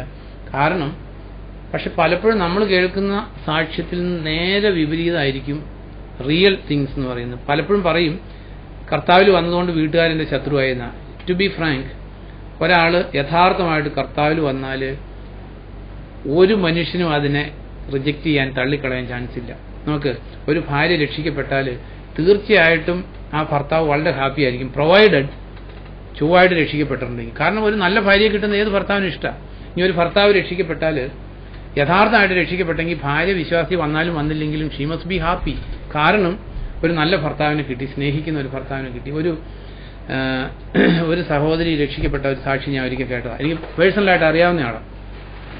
ആ ഭർത്താവ് രക്ഷിക്കപ്പെട്ട് കഴിഞ്ഞപ്പോൾ പിന്നീട് ഈ ഭാര്യയും രക്ഷിക്കപ്പെട്ടു. അപ്പോൾ ആ ഭാര്യ എന്നോട് പറഞ്ഞതാ, എൻ്റെ ചേട്ടനിൽ ഇത്രയും മാറ്റം വരുത്തിയ ദൈവത്തെ എനിക്ക് വേണമെന്ന്. എഴുത്തും വായനയൊന്നും അറിയാൻ വയ്യാത്തൊരു സഹോദരിയാണ്. ആ സഹോദരി പറഞ്ഞ സാക്ഷിയാണ്, എൻ്റെ ചേട്ടനിൽ ഇത്രയും മാറ്റം വരുത്തിയ ദൈവത്തെ എനിക്ക് വേണമെന്ന് തന്നെ വിചാരിച്ച് ആ ഭാര്യ രക്ഷിക്കപ്പെട്ടു. അപ്പോൾ എന്നോട് പറഞ്ഞു, കറി വെച്ചിട്ട് മീൻ കറി വെക്കുമ്പോൾ ഉപ്പ് കുറഞ്ഞിട്ടുണ്ടെങ്കിൽ ആ മീൻ കറി കലത്തോടുകൂടി തലയിലേക്ക് കമത്തും. പിന്നെ വീട്ടിൽ വടി വെട്ടി വെച്ചിട്ടുണ്ട്. എന്നാൽ പിള്ളേർക്കിട്ട് അടിക്കാൻ വടി വെട്ടി വെച്ചേക്കുന്നത് നമ്മൾ കണ്ടിട്ടുണ്ട്, ഞാനും വെച്ചിട്ടുണ്ട്, ഇപ്പോഴും ഉണ്ട്. പക്ഷേ ഈ വടി വെട്ടി വെച്ചേക്കുന്നത് ഭാര്യനെ അടിക്കാനാണ്. ഭാര്യയ്ക്ക് ഒരു കേടും പറ്റാതിരിക്കാൻ വേണ്ടി അടി കൊടുക്കില്ല, ഇടി കൊടുക്കില്ല, ഒന്നുമില്ല. വടി വെച്ച എല്ലാ ദിവസവും പിള്ളേരെ അടിക്കുന്ന പോലെ അടി കൊടുക്കും. അപ്പോൾ കുറേ കഴിഞ്ഞപ്പോൾ ഈ ഭാര്യ പറഞ്ഞു, ഈ ഭർത്താവിൽ ഈ മാറ്റം വരുത്തിയ ദൈവത്തെ എനിക്ക് വേണമെന്ന്. അപ്പോൾ പലപ്പോഴും നമ്മൾ ഈ അവിടെ നിന്ന് ഇവിടെ നിന്നൊക്കെ കേൾക്കുന്ന സാക്ഷ്യങ്ങൾ ഡിസെപ്റ്റീവ് ആയിരിക്കും, യാഥാർത്ഥ്യം ആയിരിക്കത്തില്ല. അപ്പോൾ യഥാർത്ഥമായിട്ട് മാനസാന്തരപ്പെട്ട ആരും എതിർക്കില്ല. അല്ലെങ്കിൽ ഇപ്പം നമ്മളിവിടെ ഈ ലഗ്യോൻ ബാധിച്ചവനോട് കർത്താവ് പറഞ്ഞു, നമ്മളോട് എല്ലാവരോടും കർത്താവ് പറയുന്ന ഒരു കാര്യമാണ്, if you are not accepted in your house amongst your relatives as a different person, പണ്ടത്തെ മനുഷ്യനല്ല, ഇവന് മാറ്റം വന്നുവെന്ന് നമ്മളെക്കുറിച്ച് നമ്മുടെ ബന്ധക്കാരുടെ ഇടയിൽ ഒരു സാക്ഷി ഇല്ലെങ്കിൽ കർത്താവിന് വേണ്ടി ചെയ്യാവുന്ന ഏറ്റവും വലിയ സുവിശേഷ വേല എന്താ? വാ തുറക്കാതിരിക്കുക കർത്താവിനെ കുറിച്ച്. അത് തന്നെ കർത്താവ് പഠിപ്പിച്ച കാര്യം. ലഗ്യോൻ ബാധിച്ചവന്റെ ആഗ്രഹം ദൈവവേലയായിരുന്നു. കർത്താവ് പറഞ്ഞു, നീ വീട്ടിൽ പോയി നിന്റെ വീട്ടുകാരുടെ അടുത്ത് നീ ഒരു ക്രിസ്ത്യാനിയായിട്ട് ജീവിക്കുക. പാരാഫ്രൈസ് ചെയ്ത് അങ്ങനെ തന്നെയാണ്. നീ ഒരു നല്ലവനായിട്ട് ജീവിക്കുക. നീ ദ്രവ്യാഗ്രഹത്തിൽ നിന്ന് വിമുക്തനായി എന്ന് നിന്റെ ബന്ധക്കാർ കാണട്ടെ. നീ ലോകസ്നേഹത്തിൽ നിന്ന് വിമുക്തനായി എന്ന് നിന്റെ ബന്ധക്കാർ കാണട്ടെ. അല്ലെങ്കിൽ എന്താ പറയുന്നത്, കർത്താവ് പറഞ്ഞു, ഈ ലോകത്തിലെ രാജ്യമായിരുന്നു പഴയ നിയമത്തിലൊക്കെ കേട്ടിരുന്നത്, എന്നാൽ സ്വർഗ്ഗരാജ്യം സമീപിച്ചിരിക്കുന്നു. സ്വർഗ്ഗരാജ്യം വേറെ പ്രമാണങ്ങളുള്ള ഒരു രാജ്യം. അവിടെ എന്താ പറയുന്നത്, സമ്പൂർണ്ണ ക്ഷമ, ആരോടും ഹൃദയത്തിൽ പകയില്ലാത്ത ഒരു രാജ്യം. അല്ലെങ്കിൽ സമ്പത്ത് സ്വരൂപിക്കാനായിട്ട് ആക്രാന്തം കാണിക്കാത്ത, ഓടിക്കൂടാത്ത, അല്ലെങ്കിൽ നിക്ഷേപം സ്വർഗത്തിൽ സമ്പാദിച്ചു വയ്ക്കുന്ന ഒരു രാജ്യം. ഈ വ്യത്യാസം നമ്മുടെ ജീവിതത്തിൽ വന്നില്ലെങ്കിൽ ഒരു സുവിശേഷം പ്രചരിക്കുകയില്ല, സുവിശേഷം ആരുമായിട്ട് സ്വീകരിക്കുകയില്ല. അപ്പോൾ ദാവീദിന്റെ ജീവിതത്തിൽ എന്താ പറയുന്നത്, ജഡത്തിന് കീഴ്പ്പെട്ടു പോയി, especially in the areas of sexual purity. നമ്മുടെ ജീവിതത്തിൽ നമ്മൾ ഇന്ന് ജീവിക്കുന്ന ഈ കാലത്ത് നോക്ക്, ടോട്ടൽ സെക്ഷൽ ഇമ്മൊറാലിറ്റി, ഇന്റർനെറ്റ് തുറന്ന മുഴുവൻ സെക്ഷൽ ഇമ്മൊറാലിറ്റി, കണ്ണു തുറന്ന എല്ലാം ഇമ്മോറൽ ആയിട്ടുള്ള ഈ ലോകത്തിൽ കർത്താവിന്റെ സ്റ്റാൻഡേർഡ് എന്ന് വെച്ചാൽ very high standard as far as ഈ sexual purity is concerned. First Thessalonians chapter 4 എടുക്കുമ്പോൾ മുറുകെ പറ്റിച്ചേരുന്ന ഒരു പാപം ഇത്, പെട്ടെന്ന് എൻസ്നെയർ ചെയ്യുന്ന ഒരു പാപം. അതുപോലെ തന്നെ ഈ പാപത്തിന്റെ ഒരു പ്രത്യേകത എന്നാന്ന് വെച്ചാൽ, നമ്മൾ 10 വർഷം വളരെ കാത്തു സൂക്ഷിച്ച് എന്താ പറയുന്നത് പരിശുദ്ധനായിട്ട് ജീവിച്ചാലും ഒരു ദിവസം കെയർലെസ് ആയാൽ അന്നത് ആ 10 വർഷം മുമ്പുണ്ടായിരുന്ന അവസ്ഥയിൽ ഒരു ദിവസം കൊണ്ട് എന്നും എത്തിപ്പെടും. അതുകൊണ്ടാണ് തിമോത്തിയോസിനോട് പൗലോസ് പറഞ്ഞു, യൗവന മോഹങ്ങളോട് ചേർത്ത് നിൽക്കാനാണ് പറഞ്ഞത്. യൗവന മോഹങ്ങളെ വിട്ട് ഓടുക. ഫസ്റ്റ് തെസ്സലോണിയൻസ് 4 എടുക്കുമ്പോൾ, അതായത് കർത്താവ് റിവഞ്ച് ചെയ്യുമെന്ന് എഴുതിയേക്കുന്ന ഒരേ ഒരു പാപം ഇത്. ഒന്ന് ഫസ്റ്റ് തെസ്സലോണിയൻസ് ചാപ്റ്റർ 4 എടുക്കുമ്പോൾ അതിന്റെ 4 തുടങ്ങി വായിക്കുമ്പോൾ, പരിശുദ്ധമായും മാന്യമായും ഒരു ഭാര്യയെ സ്വീകരിക്കുന്നത് എങ്ങനെയെന്ന് നിങ്ങൾ ഓരോരുത്തരും അറിയണം. ഇത് ദൈവത്തെ അറിയാത്ത വിദ്യാർത്ഥിയെ പോലെ കാമാസക്തിയിലായിരിക്കരുത്. ഇക്കാര്യത്തിൽ ആരും അതിക്രമം കാണിച്ച സഹോദരനോട് തെറ്റ് ചെയ്യരുത്. ഞങ്ങൾ നേരത്തെ നിങ്ങൾക്ക് ശക്തമായ മുന്നറിയിപ്പ് തന്നിട്ടുള്ളതുപോലെ ഇക്കാര്യങ്ങളിൽ കർത്താവ് കഠിനമായി പകരം വീട്ടും. മതി. അടുത്ത സെന്റൻസോടെ, ദൈവം നമ്മെ വിളിച്ചിരിക്കുന്നത് അശുദ്ധിയിലേക്കല്ല വിശുദ്ധിയിലേക്കാണ്. അതെ. അതിനാൽ ആരെങ്കിലും ഉപദേശം തിരസ്കരിക്കുന്നെങ്കിൽ അയാൾ മനുഷ്യനെയല്ല തിരസ്കരിക്കുന്നത്, നിങ്ങൾക്ക് പരിശുദ്ധാത്മാവിന് നൽകിയ ദൈവത്തെയാണ്. അതെ, ഈ ഒരു കാര്യത്തിൽ നോക്ക്, കർത്താവ് കഠിനമായിട്ട് പ്രതികാരം ചെയ്യും, പകരം വീട്ടും എന്ന് പറഞ്ഞേക്കുന്ന ഒരു കർത്താവ് പകരം വീട്ടും കഠിനമായിട്ടെന്നാണ് പറഞ്ഞേക്കുന്നത്. അപ്പൊ ഇത് പറഞ്ഞേക്കുന്നത് നോക്ക്, ഈ സെക്ഷൽ പ്യൂരിറ്റി അല്ലെ മനുഷ്യനെ ഏറ്റവും പെട്ടെന്ന് പിടിക്കുകയും ചെയ്യുന്ന ഒരു പാപം. ദാവീദിനെ പോലെയുള്ള ഒരു എന്താ പറയുന്നത് വിശുദ്ധനായിട്ടുള്ളൊരു മനുഷ്യൻ, ദാവീദിനെ പോലെ ദൈവത്തെ ഫേസ് ടു ഫേസ് കണ്ടിട്ടുള്ളൊരു മനുഷ്യൻ, ദാവീദിനെ പോലെ എന്താ പറയുന്നത് എന്റെ ഹൃദയത്തിന് ഇണങ്ങുന്ന വ്യക്തി എന്ന് ഈ സംഭവത്തിന് മുമ്പ് ദൈവം സാക്ഷ്യപ്പെടുത്തിയ ഒരു മനുഷ്യൻ. അപ്പം ആലോചിച്ചു, നമുക്കൊന്നും ഇത്ര നല്ല സാക്ഷ്യം ദൈവത്തിൽ നിന്ന് കിട്ടിയിട്ടില്ല. അങ്ങനെയുള്ളൊരു ദാവീദിന് ഈ സ്നേഹം സംഭവിച്ചെങ്കിൽ നോക്ക്, നമ്മൾ ഇത് പ്രത്യേകം ഇത് പുതിയ നിയമത്തിൽ എഴുതിയേക്കുന്ന കാര്യമാണ്. ഈ ഒരു കാര്യത്തിൽ ആരെങ്കിലും എന്തെങ്കിലും ബോർഡേഴ്സ് ക്രോസ് ചെയ്താൽ പറഞ്ഞേക്കുവാണ്, ഞങ്ങൾ നേരത്തെ ശക്തമായ മുന്നറിയിപ്പ്. നോക്ക്, നമ്മുടെ സഭകളിലൊന്നും ഇതിനെക്കുറിച്ചൊന്നും അപ്പസ്തോലൻ തെസ്സലോനിക്ക വിശ്വാസികളോട് പറഞ്ഞ് ഞങ്ങൾ നേരത്തെ ശക്തമായ മുന്നറിയിപ്പ് നൽകിയതുപോലെ. നോക്ക്, ദൈവം ആദത്തെ അവയെയും സൃഷ്ടിച്ചു, ഒരാണിനൊരു പെണ്ണിനെ സൃഷ്ടിച്ചു, അല്ലെങ്കിൽ ഒരു ഭർത്താവിനൊരു ഭാര്യയെ സൃഷ്ടിച്ചു. അതിനപ്പുറത്തേക്കുള്ള എല്ലാ അബറേഷൻസും ആരും ഇപ്പോൾ ദാവീദ് ചെയ്തതുപോലെ വ്യഭിചാരം ചെയ്തെന്നല്ല. ഈ കാര്യത്തിൽ ഹൃദയത്തിൽ സമ്പൂർണ്ണ വിശുദ്ധി കാത്തു സൂക്ഷിച്ചില്ല എങ്കിൽ കർത്താവിന്റെ പിന്നാലെ ഓടാൻ പറ്റത്തില്ല. നമ്മൾ ആദ്യം ചിന്തിച്ചത് അതാണ്. അതായത് സകല മുറുകെ പറ്റിച്ചേരുന്ന അല്ലെ ഈസിലി എൻസ്നേർഡ് ആയിട്ടുള്ള എല്ലാ പാപങ്ങളും വിട്ട് ഓടണം. അപ്പം ഇതിലൊന്ന് ആലോചിച്ച് നോക്ക്. ഈ കാര്യത്തിലൊക്കെ നമ്മൾ അശുദ്ധി അല്ലെങ്കിൽ ഈ കാര്യത്തിൽ എന്തെങ്കിലും നോക്ക്, ഇപ്പം മറ്റൊരാളുടെ ഭാര്യ, അവിടെ പ്രത്യേകം പറഞ്ഞേക്കുന്ന ഇതാണ്, ഈ കാര്യങ്ങളിൽ ആരും സഹോദരനോട് അതിക്രമം കാണിക്കരുത്. മറ്റൊരാളുടെ ഭാര്യയെ സ്വന്തമാക്കുന്നു അല്ലെങ്കിൽ ഇമ്മോറലായിട്ടൊക്കെ ചെയ്താൽ 100% ദൈവത്തിന്റെ വചനത്തിൽ എഴുതിയേക്കുന്ന കർത്താവ് എങ്ങനെ പകരം വീട്ടുന്ന? കഠിനമായി. കർത്താവ് പകരം വീട്ടാൻ ഞാൻ ഇരയായിട്ടുണ്ട്. ഞാൻ ആരാന്ന് ആലോചിച്ച് നോക്കി. അവർ God is a consuming fire. ഭസ്മമാക്കി കളയുന്ന ദൈവമാണ് നമ്മുടെ ദൈവം. അല്ല ദൈവം സ്നേഹമാണെന്ന് മാത്രം പറഞ്ഞ് നടന്നാൽ അബദ്ധത്തിൽ ചെന്ന് ചാടിക്കഴിഞ്ഞ് മനുഷ്യനെ അറിയത്തുള്ളൂ. അപ്പൊ ഈ കാര്യങ്ങളിൽ കർത്താവ് കഠിനമായിട്ട് പകരം വീട്ടുന്ന കാര്യമായതുകൊണ്ട് ആ സെക്ഷൽ ആയിട്ടുള്ള കാര്യങ്ങളിൽ ദൈവം ആഗ്രഹിക്കുന്ന ഒരു പ്യൂരിറ്റിയിലോട്ട് നമ്മൾ വളർന്നേ പറ്റൂ. നോക്കണ്ടാത്തത് നോക്കാതിരിക്കാൻ നമ്മൾ പ്രാക്ടീസ് ചെയ്ത്, അല്ലെങ്കിൽ വേറെ പ്രശ്നമൊന്നുമല്ല, ഈ ദൈവം വിഭാവനം ചെയ്യുന്ന ഐശ്വര്യമുള്ള ഒരു ജീവിതം കിട്ടത്തില്ല. ഇതിനേക്കാൾ എല്ലാം ഉപരിയായിട്ട് കർത്താവ് ഒരിക്കലും കർത്താവിന്റെ ഒരു ഉപകരണമായിട്ട് സുവിശേഷീകരണത്തിനോ സുവിശേഷം പറയാനോ കർത്താവ് ഒരിക്കലും ഉപയോഗിക്കത്തില്ല. ദൈവത്തിന്റെ വചനത്തിൽ നമ്മൾ വായിക്കുന്നത് ഐസയ 52:11 വായിക്കുമ്പോൾ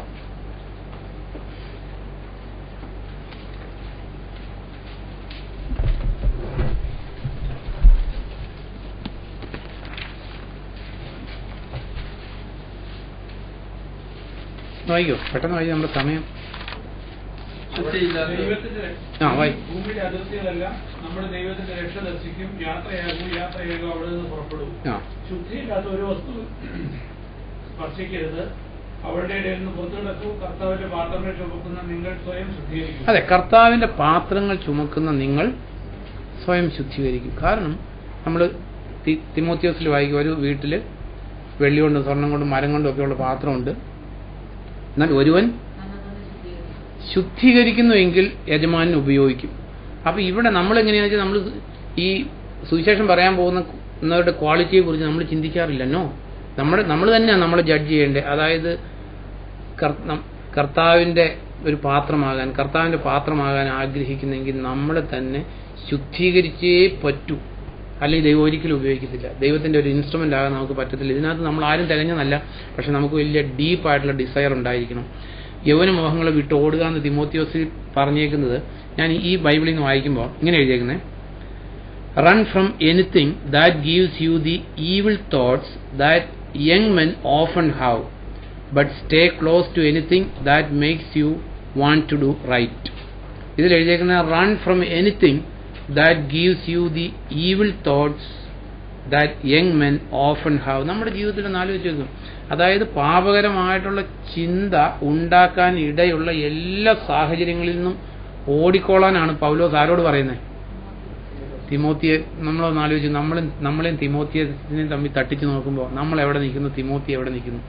തിമോത്തിയോസിനെ പോലെയുള്ള ഒരു ഗ്രേറ്റ് സെയിന്റ്, അല്ലെങ്കിൽ ജീവിതത്തിൽ ഒരേ ഒരു ലക്ഷ്യം മാത്രമുള്ള പൗലോസിന്റെ കൂടെ വേറെ ആരും അതുപോലെ ഇല്ല എന്ന് പറയുന്ന തിമോത്തിയോസിനോട് പൗലോസ് പറയുവാണ്, അതായത് പാപത്തിലേക്ക് ചിന്ത വരാൻ ഇടവരുന്ന ഒരു സാഹചര്യവും നമുക്ക് അവിടെയാണ്. ഇപ്പം നമ്മൾ സിനിമ കണ്ടാൽ നരകത്തിൽ പോകും സ്വർഗത്തിൽ പോകും ആൾക്കാർ ചോദിക്കുന്ന കാര്യം. സിനിമ കണ്ടാലും നരകത്തിലും സ്വർഗത്തിൽ പോകുന്ന ഡിസൈഡ് ചെയ്യുന്ന കാര്യമല്ല. എന്നാൽ ഈവിൾ തോട്ട്സിലേക്ക് വഴി നയിക്കുന്ന അല്ലെങ്കിൽ ജഡത്തിന് വേണ്ടി ചിന്തിക്കാൻ ഇടയാക്കുന്ന സാഹചര്യങ്ങളിൽ നിന്ന് ഒഴിഞ്ഞു നിൽക്കുന്ന, അങ്ങനെ കർത്താവിന് പ്രീതികരമായിട്ട് ജീവിക്കണമെങ്കിൽ ഒത്തിരി കാര്യങ്ങൾ നമ്മൾ ഫിൽട്ടർ ചെയ്തേ പറ്റൂ. ഒത്തിരി സാഹചര്യങ്ങളിൽ നമ്മുടെ കണ്ണ് മാറ്റിയേ പറ്റൂ. ഒത്തിരി സാഹചര്യങ്ങളിൽ അല്ലെങ്കിൽ ഹാംലെസ് ആയിട്ടുള്ള ഒത്തിരി കാര്യങ്ങളുണ്ട്. അപ്പൊ നമ്മളെ ചിന്തിക്കണ്ടേ. അപ്പൊ ഇത് പറഞ്ഞേക്കുന്നത്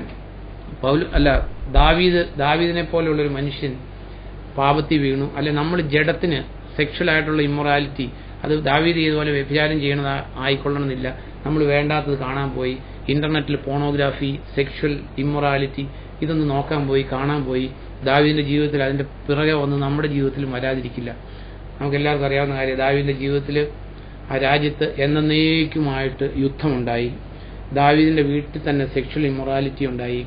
ദാവീദ് നമ്മൾ രഹസ്യമായിട്ട് ചെയ്യുന്ന നാശങ്ങൾ നമ്മുടെ ഭവനത്തിൽ പരസ്യമായിട്ട് പല നാശങ്ങളും ഉണ്ടാകാൻ ഇടയായിത്തീരും.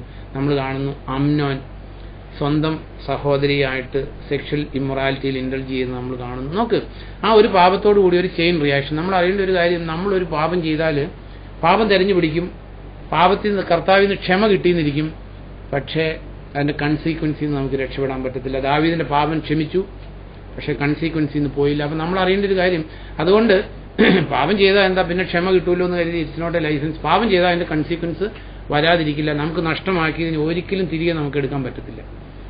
ദൈവം ക്ഷമിക്കും, പക്ഷെ ആ പാപത്തിന്റെ കൺസീക്വൻസ്. ദാവീദ് 51 സങ്കീർത്തനം അതിനെക്കുറിച്ച് വളരെ ദുഃഖത്തോടെ സങ്കീർത്തനം എഴുതി ജീവിതകാലം മുഴുവൻ ദുഃഖിച്ചു. പക്ഷെ അബ്നോന്റെ ജീവിതത്തെ രക്ഷിക്കാൻ പറ്റിയില്ല.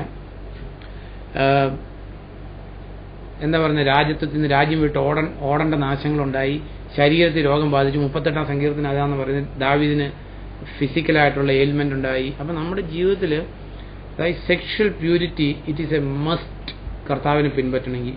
മൂന്നാമത് നമ്മളെ പിടികൂടുന്ന ഒരു പാപം ആഖാൻ ചെയ്ത പാപ. ജോഷുവ 7 അധ്യായത്തിൽ അതിന്റെ 21 തുടങ്ങി വായിക്കുമ്പോൾ നമുക്കറിയാവുന്ന സംഭവം. ജോഷുവ അവർ ജെറീക്കോ പട്ടണം തകർത്തു, അവർ വിശ്വാസത്താൽ വിജയം കിട്ടി, അവിടെ നിന്ന് ഒന്നും എടുക്കരുതെന്ന് പറഞ്ഞിട്ടുണ്ടായിരുന്നു. പക്ഷേ ആ കൂടാരത്തിൽ ഒരാൾക്ക് ഒരു അതിമോഹം വന്നു. 7:20 തുടങ്ങി വായിക്കുമ്പോൾ പെട്ടെന്ന് വായിക്കോ. ആഖാൻ യോശുവയോട് മറുപടി പറഞ്ഞു, ഇസ്രായേലിന്റെ കർത്താവായ ദൈവത്തിനെതിരെ ഞാൻ പാപം ചെയ്തിരിക്കുന്നു എന്നത് സത്യമാണ്. ഇതാണ് ഞാൻ ചെയ്തത്. വസ്തുക്കൾക്കിടയിൽ ശീനാറിൽ നിന്നുള്ള മനോഹരമായൊരു മേലങ്കിയും 200 ശേക്കൽ വെള്ളിയും 50 ശേക്കൽ തൂക്കമുള്ള ഒരു സ്വർണ്ണക്കെട്ടിയും കണ്ടപ്പോൾ ഞാൻ അവ മോഹിച്ച് കൈവശമാക്കി.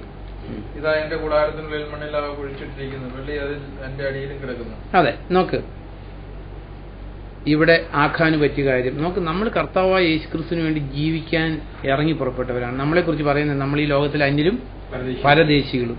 അപ്പൊ ഈ ലോകത്തിലെ അട്രാക്ഷൻസ് ഇവിടെ ആഖാന് പറ്റിയതാ. ശീനാറിൽ നിന്നുള്ള ഒരു പുടവ വസ്ത്രം അല്ലെങ്കിൽ വെള്ളിക്കട്ടി കണ്ടു മോഹിച്ചു, കൂടാരത്തിൽ കൊണ്ടുവച്ചു. നമ്മുടെ ജീവിതത്തിൽ നമ്മൾ അറിയേണ്ട ഒരു കാര്യം, നമുക്ക് ആവശ്യമില്ലാത്ത കാര്യങ്ങൾ നമ്മൾ സ്വന്തമാക്കാനായിട്ട് ആഗ്രഹിച്ചാൽ അതിന്റെ പിന്നാലെ നാശം വരുള്ളൂ. ഇവിടെ നമ്മൾ കാണുന്ന ആഖാന്റെ കുടുംബം തന്നെ നശിച്ചുപോയി.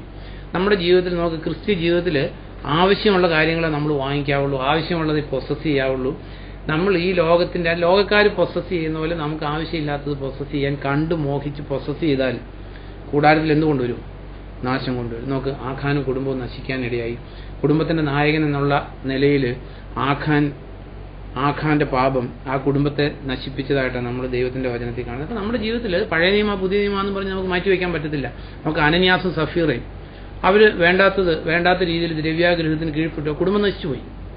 അവർക്ക് എത്ര മക്കളുണ്ടായിരുന്നു എന്താണെന്ന് നമുക്കറിയത്തില്ല, മക്കളുണ്ടായിരുന്നിരിക്കാം. എന്താണേലും അവർ അനാഥരായി, അവരപ്പനും അമ്മയും ഇല്ലാത്തവരായി തീർന്നു. ഇവിടെ നമ്മൾ കാണുന്ന ആഖാൻ കണ്ടു. ദൈവത്തിന്റെ കൽപ്പനയുണ്ട് അത് മോഹിക്കരുതെന്ന്, അത് എടുക്കരുതെന്ന് കൽപ്പനയുണ്ടായിരുന്നു. അപ്പം നമ്മുടെ ജീവിതത്തിൽ നമ്മൾ നോക്ക്, പലപ്പോഴും നമ്മൾ സ്വന്തമാക്കുന്നത് ദൈവപ്രമാണങ്ങളെ ലംഘിച്ച്, നമ്മൾ രാജ്യത്തിന്റെ നിയമങ്ങളെ ലംഘിച്ച്, ടാക്സ് വെട്ടിച്ച്, കള്ളത്തരം ചെയ്ത് കൂടാരത്തിൽ കൊണ്ട് ഒളിച്ചു വെക്കും. അത് കൊണ്ടുവരുന്നത് എന്തായിരിക്കും? അതായത് നമുക്ക് ദൈവഹിതപ്രകാരം അല്ലാത്ത പൈസ എന്നല്ല ഒരു സംഗതി നമ്മൾ പൊസസ് ചെയ്യരുത്. അത് മെറ്റീരിയൽ ആകട്ടെ, പൈസ ആകട്ടെ, എന്തുമാകട്ടെ, കർത്താവിന് ഹിതപ്രകാരം അല്ലാതെ. അല്ല ലോകത്തിലെല്ലാവരും ആഗ്രഹിക്കുന്ന പോലെ. ശരി, നമ്മുടെ ശാശ്വതമായിട്ടുള്ള നാട് ഇതല്ല നമ്മൾ പാടാറുണ്ട്. ശാശ്വതമല്ല ഈ ഭൂമിയിലെ വാസം. അങ്ങനെയെങ്കിൽ നമുക്ക് ഇവിടെ സമ്പത്ത് കൂട്ടാൻ എന്താ മനുഷ്യന് ഇത്ര ആക്രാന്തം? ഒന്ന് ആലോചിക്കണം. നമ്മളിവിടെ ജീവിക്കണം, നമുക്ക് നമ്മുടെ ഏതൻ തോട്ടത്തിൽ ദൈവം കൊടുത്ത പോലെ ജോലി കൊടുക്കും, വീട് കൊടുക്കും, ആവശ്യമുള്ളതൊക്കെ തരും. എന്നാൽ നമുക്ക് ഒന്ന് സമ്പാദിച്ചു കഴിയുമ്പോൾ വീണ്ടും സമ്പാദിക്കാനുള്ള ആഗ്രഹം, ഇങ്ങനെ ലോകത്തിൽ കുന്നുകൂട്ടാനുള്ള ആഗ്രഹം. അപ്പൊ ഇത് നമ്മളെ മുറുകെ പറ്റിച്ചേരുന്ന ഒരു പാപമാണ്. ആഖാൻ അത് ചെയ്തു, ആഖാന്റെ കുടുംബത്തിന് നാശം ഉണ്ടായി. അപ്പൊ നമ്മുടെ ജീവിതത്തിൽ കർത്താവിന്റെ പണസഞ്ചി ഉപയോഗിച്ച പോലെ, കർത്താവിന്റെ വരുമാനം ഉപയോഗിച്ച പോലെ, കർത്താവ് ആവശ്യമുള്ളത് വാങ്ങിക്കാൻ, എസൻഷ്യൽ തിങ്സ് വാങ്ങിക്കാൻ, നെക്സ്റ്റ് ദരിദ്രരെ സഹായിക്കാനായിട്ട് മാറ്റിവെച്ചു. അപ്പൊ നമ്മുടെ ജീവിതത്തിൽ ഈ 3 മേഖലകളിൽ, ഒന്ന് ഡിസൊബീഡിയൻസ് ടു ദി കമാൻഡ്മെന്റ്സ്, നമ്മളെ എന്നും പിടിച്ചു വലിക്കുന്ന ഒരു ദൈവത്തിന്റെ വചനത്തിൽ അങ്ങനെ പറഞ്ഞിട്ടുണ്ട്. സാരില്ല, പലരും ചോദിച്ചിട്ടുണ്ട്. ഞാൻ കോമൺ ആയിട്ട് ചോദിക്കുന്ന ഒരു കാര്യമാണ്. അങ്ങനെ കൽപ്പനയുണ്ട്, പക്ഷെ അത് ചെയ്തില്ലെങ്കിലും സ്വർഗത്തിൽ പോവില്ലോ. നോക്ക്, എത്ര സെൽഫിഷ മനുഷ്യൻ. കർത്താവിനെ പിൻപറ്റുന്നത് തന്നെ എന്തിനു വേണ്ടിയാ? സ്വർഗത്തിൽ പോകാൻ വേണ്ടിയിട്ട്. അത് ചെയ്തില്ലെങ്കിലും സ്വർഗത്തിൽ പോവില്ല, അത് കുഴപ്പമില്ലല്ലോ. നോ. എന്നാൽ നമ്മൾ ചിന്തിക്കേണ്ടത് എന്താ? നമ്മൾ ചോദിക്കേണ്ടത് എന്താ? നമ്മൾ ഈ കഴിഞ്ഞ ദിവസം ചിന്തിച്ച മലാഖി പ്രവചനത്തിലും ജെറമിയാലൊക്കെ ഉണ്ട്. ഇനി എന്താണ് കർത്താവിന്റെ അരുളപ്പാടുള്ളത്? ഇനി എന്താണ് എനിക്ക് അനുസരിക്കാനുള്ളത്? അതിനൊരു ചുമടെന്ന് പറയരുത്, അതിന് ഭാരം എന്ന് പറയരുത്. ചിന്തിച്ച് ഓർക്കുന്നോ? ഇനി എന്താണ് ദൈവത്തിന്റെ അരുളപ്പാടുള്ളത് എനിക്ക് അനുസരിക്കാൻ. അങ്ങനെ സന്തോഷത്തോടുകൂടെ ദൈവത്തെ സേവിക്കുമ്പോൾ നമ്മൾ ആദ്യം ചിന്തിച്ച പോലെ തന്നെ വിശ്വാസത്തിന്റെ നായകനും അതിന് പൂർണ്ണത നൽകുന്നവനുമായിട്ടുള്ള ക്രിസ്തുവെ നമുക്ക് അനുഭവിക്കാൻ പറ്റും. കർത്താവ് പറഞ്ഞു, ദക്ഷിണദേശത്തിലെ രാജ്ഞി വിജ്ഞാനം തേടി സോളമന്റെ അടുത്ത് വന്നു, എന്നാൽ സോളമനേക്കാൾ ശ്രേഷ്ഠമായിട്ടുള്ള ഒന്ന് ഇവിടെയുണ്ട്. രാജാക്കന്മാരും പ്രവാചകന്മാരും ഈ ദിനങ്ങൾ കാണാൻ ആഗ്രഹിച്ചു, പക്ഷെ അവർക്ക് കാണാൻ പറ്റിയില്ല. എന്നാൽ നിങ്ങൾ കാണുന്ന കണ്ണുകൾ ഭാഗ്യമുള്ളത്, നിങ്ങൾ കേൾക്കുന്ന കാതുകൾ ഭാഗ്യമുള്ളത്. നമ്മൾ എത്ര വലിയ ഭാഗ്യപദവിയിലോട്ട് ദൈവം കൊണ്ടുവന്നു. ഹെബ്രായ ലേഖനയിലെ 11 അവസാനം ഇങ്ങനെ എഴുതിയേക്കുന്നത്, ഇവരെല്ലാം ദൈവത്താൽ അംഗീകാരം നേടിയെങ്കിലും കൂടുതൽ മികച്ചത് നമുക്ക് വേണ്ടി മാറ്റിവെച്ചു. നോക്ക്, കർത്താവായ യേശുവിന്റെ സൗന്ദര്യം, ആ സ്നേഹ അല്ലെ കർത്താവിന്റെ ആ സ്നേഹത്തിന്റെ രുചി ഒന്ന് അനുഭവിച്ചിട്ടുണ്ടെങ്കിൽ മനുഷ്യൻ ഡിഫറന്റ് ആവും. പൗലോസ് പറയുകയാണ്, ദി ലവ് ഓഫ് ക്രൈസ്റ്റ് എന്താ പൗലോസ് പറയുന്നത്? എന്താ? നിർബന്ധിക്കുന്നു. ക്രിസ്തുവിന്റെ സ്നേഹം അനുഭവിച്ചിട്ടുള്ളവന് കർത്താവിന്റെ കൽപ്പനകൾ ഒന്നും ഭാരമായിരിക്കത്തില്ല. ക്രിസ്തുവിന്റെ സ്നേഹം നിർബന്ധിക്കുന്നു. കിടന്നുറങ്ങുമ്പോൾ, അല്ലെങ്കിൽ മടി പിടിച്ചിരിക്കുമ്പോൾ, അല്ലെങ്കിൽ കർത്താവിന്റെ കാര്യത്തിൽ ഉത്സാഹം ഇല്ലാതിരിക്കുമ്പോൾ കർത്താവിന്റെ സ്നേഹത്തെക്കുറിച്ചൊന്ന് ഓർമ്മിച്ചാൽ ചാടി എഴുന്നേക്കും. അപ്പൊ ക്രിസ്തുവിന്റെ സ്നേഹം, വേറൊരു സ്ഥലത്ത് പൗലോസ് പറയാണ്, ക്രിസ്തുവിന്റെ അവനാൽ പിടിക്കപ്പെട്ടവനായി. സത്യവേദ പുസ്തകത്തിൽ കർത്താവിനാൽ പിടിക്കപ്പെട്ടവനായി. ഫിലിപ്പിയർ 3:12 പറയാണ്, ക്രിസ്തു യേശു എന്നെ അവന്റെ സ്വന്തമാക്കിയിരിക്കുന്നു. കൊറിന്ത്യർ ലേഖനത്തിലൊക്കെ നമ്മൾ വായിക്കുന്നുണ്ട്, നമ്മെ അവൻ വില കൊടുത്ത് വാങ്ങിയതാണ്, ആകയാൽ നമ്മൾ നമ്മളുടേതല്ല, വില കൊടുത്ത് വാങ്ങപ്പെട്ടത്. നമ്മൾ നമ്മളുടേതല്ല. ക്രിസ്തുവുമായി ചേരുന്നവൻ അവനുമായി ആത്മാവിൽ ഒന്നായി. ഈ ഒരു ജീവിതാനുഭവം ഉണ്ടോ? ക്രിസ്തുവുമായി ചേരുന്നവൻ ആത്മാവിൽ അവനുമായി ഒന്നായി ചേർന്നിരിക്കുന്നു, ആകയാൽ ഇരുമൈയല്ല. അല്ലെ, സിനിമാ പാട്ട് പാടാറുണ്ട്, ഇരുമൈയാണെങ്കിലും നമ്മളൊറ്റ. എന്താ, ആർക്കും അറിയില്ല ബാക്കി? അതെ, എന്താ പണ്ടത്തെ റൊമാൻസ് പാട്ടുകളൊക്കെ മറന്നുപോയ അല്ല. ഇത് നോക്ക്, ഞാൻ തമാശയായിട്ട് പറഞ്ഞല്ല, കർത്താവുമായിട്ട് ആത്മാവിൽ ഒന്നായിട്ട് ജീവിക്കാൻ പറ്റുന്നില്ലെങ്കിൽ അത് ജീവിക്കുന്നുണ്ടോ നമ്മുടെ ജീവിതത്തിൽ അറിയാം. നമ്മൾ നോക്ക്, കർത്താവിന്റെ ഒരു കാര്യത്തിന് വേണ്ടി നോക്ക്, ഇപ്പൊ നമ്മുടെ പിള്ളേർക്ക് വേണ്ടി നമ്മളൊരു $100 ആവശ്യമുണ്ടെങ്കിൽ നമ്മളത് സാധിച്ചു കൊടുക്കും. അതേസമയം നമ്മുടെ കയ്യിൽ ഇല്ലാത്ത പൈസയുടെ ആണെങ്കിൽ നമ്മൾ പലര് ചേർന്ന് അല്ലെങ്കിൽ കടം മേടിച്ചൊക്കെ ചേർന്ന്, ഓക്കെ, അതിനെക്കുറിച്ചല്ല ഞാൻ പറയുന്നത്. നമുക്ക് $100 ഒരു ആവശ്യം വന്നാൽ നമ്മുടെ പിള്ളേർക്ക് അത് നമ്മൾ സാധിച്ചു കൊടുക്കും. എന്നാൽ കർത്താവിന്റെ ഒരു കാര്യത്തിന് വേണ്ടി XYZ, കർത്താവിന്റെ ഒരു കാര്യത്തിൽ നിന്ന് കൺവിൻസ്ഡ് ആയിട്ടുള്ള ഒരു കാര്യത്തിന് വേണ്ടി $100 ഒരു ആവശ്യം വന്നാൽ, $100 ഒരു ആവശ്യമുണ്ട്, നീ ഒരു $10 എടുക്കുക, നീ $5 എടുക്കുക, നീ $15 എടുക്കുക, അപ്പൊ പിരിവായി. ഷെയിംഫുൾ എന്നേ പറയാൻ പറ്റത്തുള്ളൂ. എന്നിട്ട് പറയും, ദൈവമായ കർത്താവിന് പൂർണ്ണ ഹൃദയത്തോടും പൂർണ്ണ ആത്മാവോടും പൂർണ്ണ ശക്തിയോടും സ്നേഹിക്കുന്നുണ്ട്. ഇത് നമ്പർ 1 ലൈ, ഏറ്റവും വലിയ കള്ളത്തരം. കർത്താവ് പറഞ്ഞു, അപ്പനെ, അമ്മയെ, സഹോദരനെ, സഹോദരിയെ, മക്കളെ എന്നല്ല, സ്വജീവനെ തന്നെ എന്നേക്കാൾ കൂടുതലായിട്ട് സ്നേഹിക്കുന്നവൻ എനിക്ക് യോഗ്യനല്ല. അപ്പം മക്കളെക്കാൾ കൂടുതലായിട്ട് കർത്താവിനെ സ്നേഹിക്കുന്നില്ലെങ്കിൽ നമ്മൾ രക്ഷിക്കപ്പെട്ടു, നമ്മൾ കർത്താവിനെ പിൻപറ്റുവാണെന്നുള്ളതൊക്കെ പിശാച് തന്നേക്കുന്ന ഒരു ഹല്യൂസിനേഷനാണ്. നോക്ക്, നമുക്ക് ഒരു നമ്മുടെ കയ്യിൽ ഒതുങ്ങുന്ന ഒരു എമൗണ്ട് കർത്താവിന്റെ കാര്യത്തിന് വേണ്ടി ചെലവഴിക്കാൻ, കർത്താവിന്റെ കാര്യം വരുമ്പോൾ പിരിവെടുക്കും. മക്കളുടെ കാര്യം വരുമ്പോഴോ ആരോടും ചോദിക്കില്ല, ആ കാര്യം സാധിച്ചു കൊടുക്കും. കള്ളന്മാരുടെ അല്ലെങ്കിൽ മോഷ്ടാക്കളെയും കൊണ്ട് നിറഞ്ഞിരിക്കുന്ന ഒരു ക്രിസ്ത്യ കോളത്തിൽ ജീവിക്കുമ്പോൾ നമ്മൾ ആ സ്റ്റാൻഡേർഡിനെ അധപ്പതിക്കരുത്, നമ്മൾ ആ സ്റ്റാൻഡേർഡിനെ താഴ്ത്തി കെട്ടിക്കൊടുക്കരുത്. കർത്താവിന് വേണ്ടി വില കൊടുത്ത്, കർത്താവിന് വേണ്ടി ദാവീദ് പറയുന്ന പോലെ ഒരു കാര്യം നമ്മൾ അറിഞ്ഞിരിക്കണം, ചെലവ് വരാതെയുള്ള ഒരു ദൈവസേവയും ദൈവം സ്വീകരിക്കുന്നില്ല. നമുക്ക് പലപ്പോഴും ദൈവവേലയ്ക്ക് വേണ്ടി ഇറങ്ങുമ്പോഴത്തേക്കാൾ വലിയ ധനാട്യന്മാരായിട്ട് മാറും. എവിടെ നിന്ന് വരുന്നത്?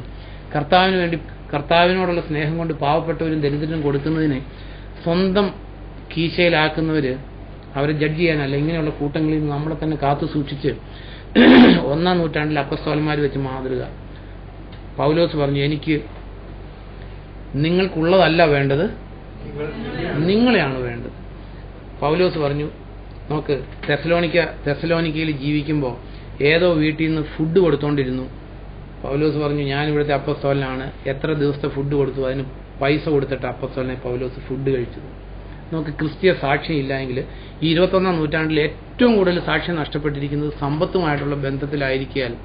നമുക്ക് ഒരു സാമ്പത്തിക കാര്യങ്ങളുമായിട്ടുള്ള ബന്ധത്തിൽ കർത്താവുമായിട്ടുള്ള ബന്ധത്തിൽ ക്രിസ്ത്യൻ ടെസ്റ്റിമണി ഇല്ലെങ്കിൽ നമ്മുടെ സുവിശേഷം നോ ബഡി വിൽ അക്സെപ്റ്റ്.